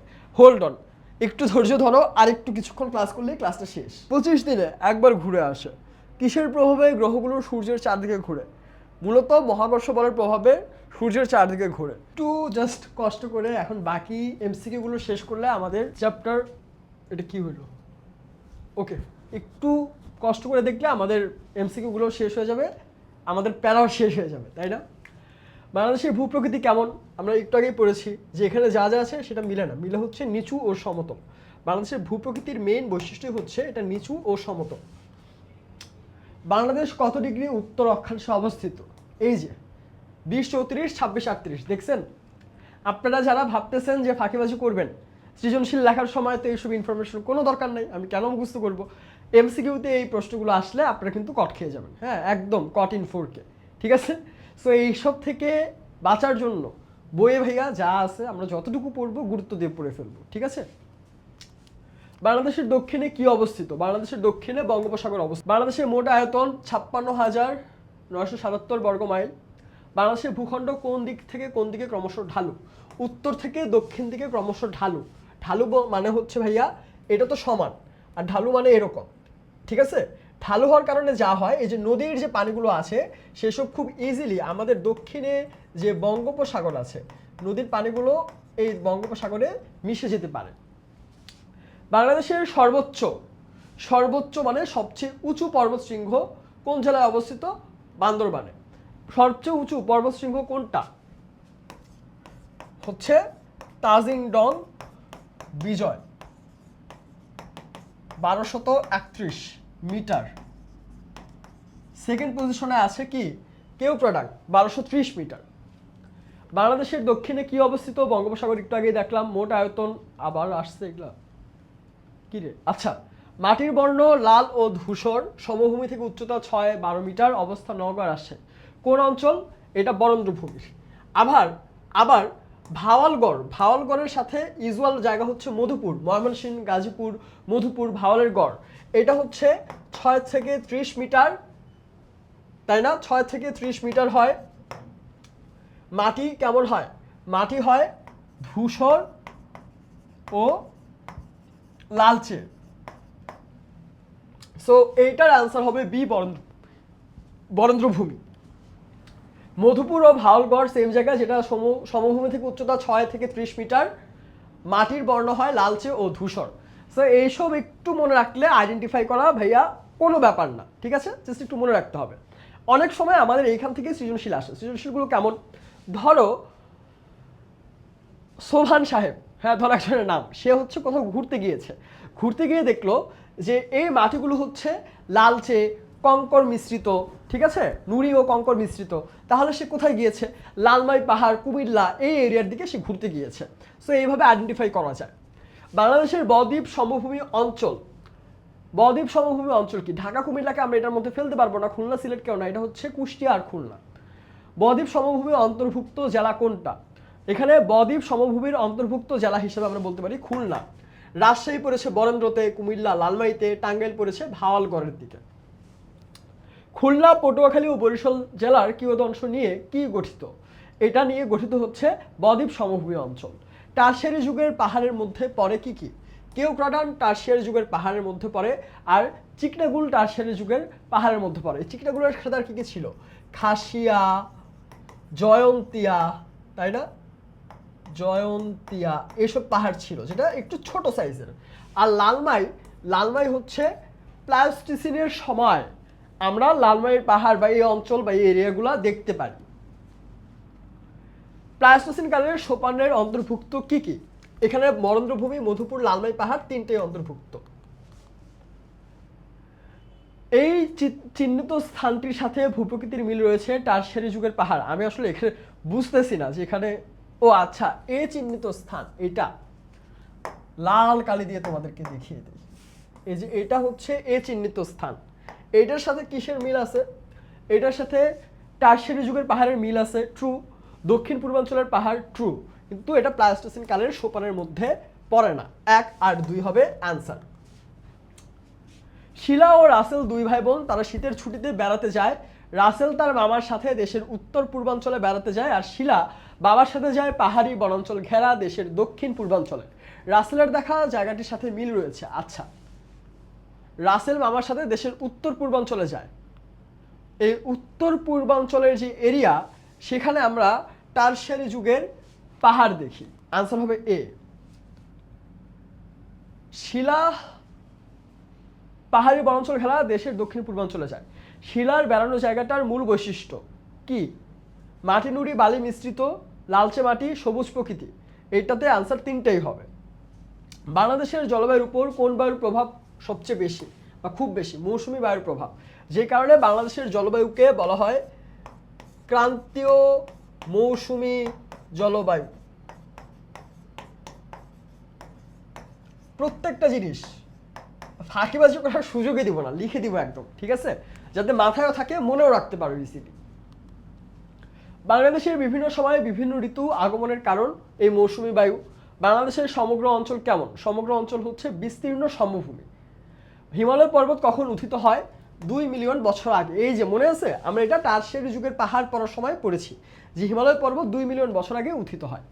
বাংলাদেশের মোট ভূমির কত ভাগ টারশিয়ারি যুগের? মোট ভূমির 12% টারশিয়ারি যুগের, 8% হচ্ছে কি প্লায়োস্টোসিন,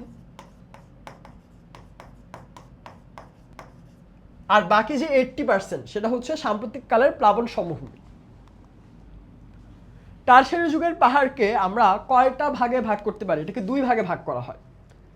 আচ্ছা, বাংলাদেশের মানচিত্রের অংশ এখানে তো কিছুই বুঝা গেল না, কপালটাই খারাপ। যাই হোক, বাংলাদেশের মাঝামাঝি স্থান দিয়ে কোন রেখা অতিক্রম করেছে? আনসার ইজি, কর্কটক্রান্তি রেখা 23.5। বাংলাদেশের নদীগুলো বঙ্গোপসাগর অভিমুখে প্রবাহিত হয় কারণ উত্তর থেকে দক্ষিণ দিকে ঢালু। এ চিহ্নিত অঞ্চল, বি ও সি চিহ্নিত অঞ্চল। এই যে এই টাইপের প্রশ্নই হবে এখানে। এ চিহ্নিত অঞ্চলে হাইস্ট কি হতে পারে? হয়তোবা 3টা ভাগ হতে পারে ক্লাসিক, যেটা আমরা পড়লাম, টারশিয়ারি যুগ, প্লাস্টোসিন কালের সোপান, আর সাম্প্রতিক কালের প্লাবন সমভূমি। আবার এটাও হতে পারে যে টারশিয়ারি যুগের পাহাড়ের আমরা 2টা ভাগ করি, উত্তর পূর্ব অংশ, দক্ষিণ পূর্ব অংশ। আবার প্লাস্টোসিন কালে আমরা আবার 3টা ভাগ করি, তাই না? বরেন্দ্র, ভাওয়ালগড়, লালমাই, এই 3টা অঞ্চল করি। সো এইটাই আমাদেরকে গুছিয়ে লিখতে হয়। এই যে প্লাস্টোসিন কালের সোপান, এটার গঠন ব্যাখ্যা করা হয়েছে, টারশিয়ারি যুগের পাহাড়, এই টাইপের প্রশ্নই আসবে আসলে। আচ্ছা, দৃশ্যকল্প 1। কক্সবাজারের ছেলে সুমন তার বন্ধু রিপনের বাসায় বেড়াতে যায়। রিপনের বাসা উত্তরাঞ্চলের একটা জায়গায়। আচ্ছা, এ সময় সূর্যরশ্মি আমাদের দেশে তির্যকভাবে, তির্যক মানে কি বলতো? তির্যক মানে হচ্ছে ভাইয়া বাঁকাভাবে পড়ছিল। সে অনুভব করলো যে এ সময় দেশের উত্তরাঞ্চলের তাপমাত্রা দক্ষিণাঞ্চলের চেয়ে অনেক কম হয়ে থাকে। একদিন বিকেলে বুঝাই যায় যে শীতকালে বেড়াতে গেছিল। একদিন বিকেলে নিলয় তার বন্ধুর সাথে পদ্মা নদীর ধারে হাঁটছিল। তারা বেশ গরম অনুভব করে। কিছুক্ষণ পরে পশ্চিম দিক থেকে ঠান্ডা বাতাস বইতে শুরু করে এবং ঝড় হয়। জলবায়ু কাকে বলে? বেসিক আনসার, কৃষি জমির পরিমাণ কমে যাচ্ছে কেন? এই যে মানুষ বেড়ে যাচ্ছে, জনসংখ্যা বেড়ে যাচ্ছে। সুমন কোন ঋতুতে রিপনের বাসায় বেড়াতে গিয়েছিল? শীতে। আর নিলয়ের ঘটনায় যে ঋতুর কথা বলা হয়েছে তা বাংলাদেশের কৃষির জন্য আশীর্বাদ। এটা মৌসুমী বায়ু। এই যে ইউজুয়াল জলবায়ুর সংজ্ঞা, যে বৃহৎ অঞ্চলব্যাপী আবহাওয়ার উপাদানগুলোর দৈনন্দিন মানে হচ্ছে প্রতিদিনের তাদের যে অবস্থার পরিবর্তন হয় সেটাকে জলবায়ু বলে। অবস্থার পরিবর্তনের গড়কে জলবায়ু বলে।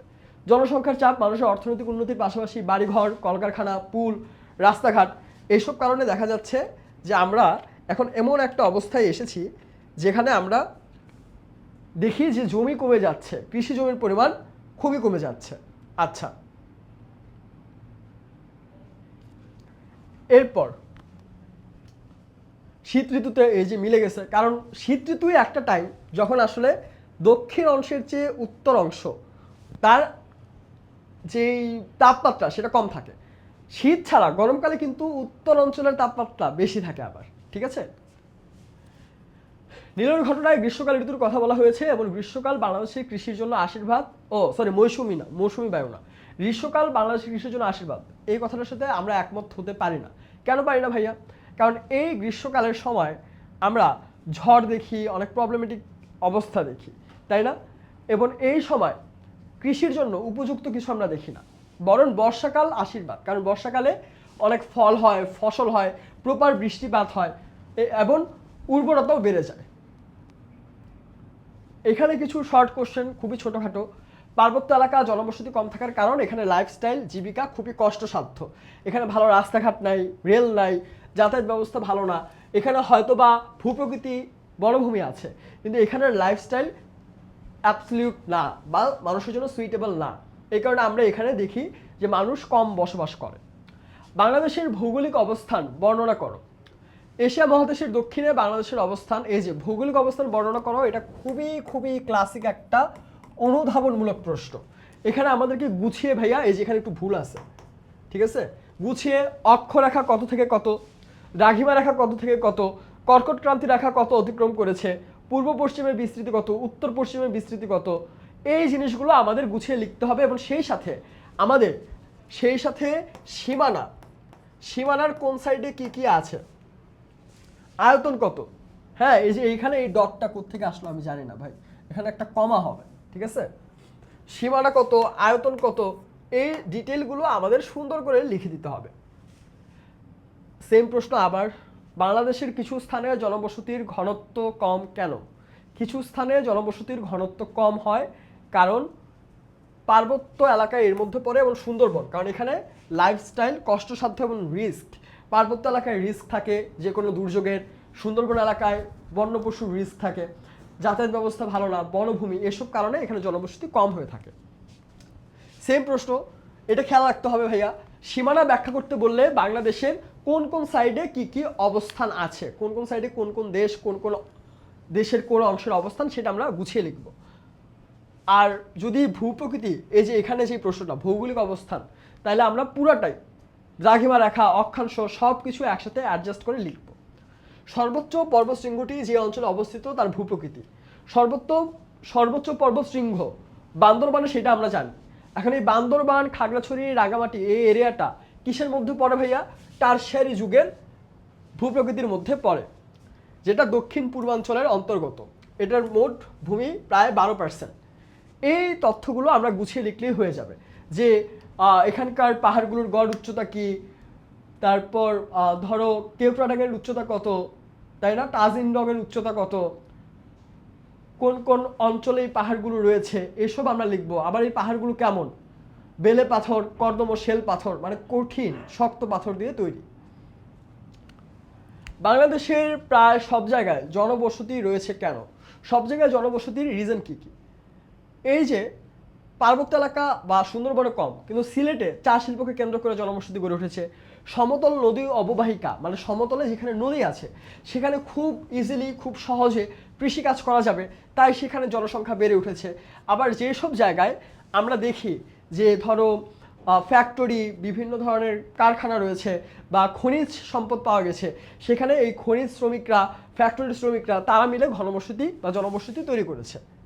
ওকে, বরেন্দ্রভূমি সৃষ্টি হয়েছিল কিভাবে? এটা হচ্ছে ওই যে সিমিলার প্লায়োস্টোসিন কালের যে বর্ণনা আমরা পড়ি, যে প্লায়োস্টোসিন কাল আমরা কিভাবে দেখি, সেটাই আমরা সিমিলারলি লিখে দিচ্ছি যে 25,000 বছর আগে আন্ত বরফগলা পানিতে প্লাবনের সৃষ্টি হয়ে বরেন্দ্রভূমি সৃষ্টি হয় বলে অনুমান করা হয়। এটার মাটি হয় ধূসর ও লাল বর্ণের। প্লাবন সমভূমি থেকে এর উচ্চতা 6 থেকে 12 মিটার পর্যন্ত হয়। এর আয়তন হয় 9,320 বর্গ কিলোমিটার এবং কোন কোন অঞ্চল নিয়ে বরেন্দ্রভূমি গঠিত, সেটা লিখে দিলেই হয়ে যাবে, ঠিক আছে। বাংলাদেশের উত্তর পূর্বাঞ্চলের পাহাড় কি? ময়মনসিংহ, শেরপুর, নেত্রকোনা এইসব জেলার উত্তর অংশ, সিলেট জেলার উত্তর ও উত্তর পূর্বাংশ এবং মৌলভীবাজার ও হবিগঞ্জ জেলার দক্ষিণের পাহাড় নিয়ে বাংলাদেশের উত্তর ও উত্তর পূর্বাঞ্চলের পাহাড় গঠিত। এই পাহাড়গুলোর উচ্চতা 244 মিটারের বেশি নয় এবং স্থানীয়ভাবে এসব পাহাড় অনেক ক্ষেত্রে টিলা নামে পরিচিত, যার অ্যাভারেজ উচ্চতা 30 থেকে 90 মিটার। এইখানে একটা ইম্পর্টেন্ট প্রশ্ন, যেটা আসলে সিরিয়াসলি জাজ করে যে তোমরা চ্যাপ্টার বুঝতে পেরেছো কিনা। অনুধাবনে কিন্তু ভাইয়া অনেক ক্ষেত্রে আমাদের এমন প্রশ্ন থাকে যা আসলে এটা টেস্ট করে যে আমরা আসলে চ্যাপ্টারটা কতটুকু এবং কীরকম বুঝতে পারলাম। বাংলাদেশের ভূপ্রকৃতির সমতল হওয়াতে মোটামুটি সব জায়গায় জনবসতি আছে। এখন এই ভূপ্রকৃতি কীভাবে জনসংখ্যার সাথে সম্পর্কিত? যেখানে মানুষের লাইফস্টাইল ইজি, আমরা একটু আগে পড়লাম না, একটু আগে কী পড়ছি, দাঁড়াও দেখাচ্ছি তোমাকে। এই যে বাংলাদেশে প্রায় সব জায়গায় জনবসতি রয়েছে কেন, এই সেম জিনিসটা ভূপ্রকৃতির গঠন জনসংখ্যার সাথে কীভাবে সম্পর্কিত, দুইটার অ্যান্সার প্রায় সিমিলার। যেসব জায়গায় মানুষের লাইফস্টাইল ইজি হবে সেখানে মানুষজন বেশি থাকবে, যেখানে মানুষের লাইফস্টাইল কঠিন হবে বা থাকা কষ্টকর সেখানে কম থাকবে। এইটাই ভূপ্রকৃতি জনসংখ্যাকে শেপ করে। বুঝা গেছে? এতটুকুই। হ্যাঁ, অনেক স্লাইড, এই স্লাইডগুলো থেকে ইম্পর্টেন্ট এমসিকিউ সিকিউ প্রশ্নগুলো আমরা আলাদা করে মনে রাখলেই আমাদের জন্য ভালো। আর আরেকটা জিনিস, এটা ক্লাসের আগেও বলেছি ভাইয়া, এখানে যা পড়ালাম এটাই সর্বজন স্বীকৃত বা সবার উপরে এটাই সত্য, ব্যাপারটা এমন না। এই জিনিসগুলো আমাদেরকে পরীক্ষায় কেমন এমসিকিউ সিকিউ শর্ট কোশ্চেন আসলে আমরা কিভাবে লিখবো, কিভাবে গুছিয়ে লেখা যায়, এই জিনিসগুলো বুঝতে আমাদেরকে সাহায্য করবে, বইটা আরও বেটারভাবে পড়তে সাহায্য করবে। ঠিক আছে, এই ক্লাসটা তোমাদের কাজে আসলে বা এই ক্লাসের মাধ্যমে তোমাদের যদি প্রিপারেশন আরও স্ট্রং হয়, সলিড হয়, বেটার হয়, তাহলে আমার ভালো লাগবে। ঠিক আছে, অনেক লম্বা একটা ক্লাস অলরেডি হয়ে গিয়েছে, যেটা হয়তো বা তোমরা 2x স্পিড দিয়ে টেনে টেনে দেখবা। ক্লাস আর লম্বা করবো না। 4টা চ্যাপ্টারের মধ্যে 1 আর 2 হিস্ট্রি বেস চ্যাপ্টার, 3 আর 4 অনেক উইয়ার্ড তথ্যের চ্যাপ্টার। দ্রাঘিমা, অক্ষাংশ, এই দ্রাঘিমা অক্ষাংশের ভূত আমাদেরকে এই চ্যাপ্টারেও শেষ কিন্তু তারা করেছে, হর্ন করেছে, তাই না? 4টা চ্যাপ্টারই ভাইয়া আমাদের 9-10-এর সিলেবাসের জন্য, এসএসসির জন্য সবচেয়ে ইম্পর্টেন্ট চ্যাপ্টারগুলোর মধ্যে আমরা বলতে পারি। হিস্ট্রি জিনিসগুলো মনে রাখা প্যারা, দ্রাঘিমা অক্ষাংশ আমাদের বুঝতে হয়, ম্যাথসগুলো বুঝতে হয়, তাই না? সো একটু মনোযোগ দিয়ে শুধু এই সাজেশন ক্লাস করলে আমার পরীক্ষা ভালো হয়ে যাবে, ব্যাপারটা এরকম না। কষ্ট করে বইটাও পড়বা, বইটাও বোঝার চেষ্টা করবা, এবং অবশ্যই ভাইয়া কোনো জায়গায় কোনো ধরনের প্রবলেম ফেস করলে অবশ্যই বলবা। ঠিক আছে, এটা নিয়ে লজ্জা পাওয়া যাবে না যে সবাই বুঝলো আমি বুঝতেছি না, আমি তো তাহলে অন্যদের থেকে ডাম। হ্যাঁ, এটা ভাবার কোনো রিজন নেই। তুমি যেটা বুঝতেছো না এটা ক্লিয়ার করা তোমার নিজের দায়িত্ব। অন্যরা বুঝছে ভালো, ফাইন ফর দ্যাম, কিন্তু তুমি বুঝবা না তাই বলে এটা কোনো কথা হতে পারে না। ঠিক আছে, যে ভাইয়া যে আপু বা যেখানকার ক্লাসে হোক, স্কুল, কোচিং, যে কোনো এডটেক, যেখানেই হোক, চেষ্টা করবে ভাইয়া তোমার পড়াটা নিজের কাছে সলিড রাখতে। ক্লাসে কোনো কিছু না বুঝে ক্লাস শেষ করা বা ক্লাস থেকে বের হওয়া যাবে না। ঠিক আছে, এসএস ফিশার স্কুলের আজকের এই লম্বা বিজিএস এর ক্লাস 9-এর সাজেশন ক্লাস এখানেই শেষ হচ্ছে। তোমাদের সবাইকে অসংখ্য ধন্যবাদ এতক্ষণ ধৈর্য ধরে ক্লাস করার জন্য। তোমাদের পরীক্ষা সামনে, হাফ ইয়ারলি এক্সামটা ভালো করে দাও। নিজের প্রিপারেশন, নিজের পড়ার অবস্থা, প্রস্তুতি যাচাই করো এই পরীক্ষার মাধ্যমে, এবং পরবর্তী পরীক্ষার জন্য আরও বেটার প্রিপারেশন নিতে পারো, এই দুয়াই করবো। আশা করবো ইনশাল্লাহ তোমরা সবাই অনেক ভালো এবং ফাটাফাটি একটা রেজাল্ট করবে হাফ ইয়ারলিতে। আজকের ক্লাস এখানেই শেষ, তাহলে আল্লাহ হাফেজ সবাই।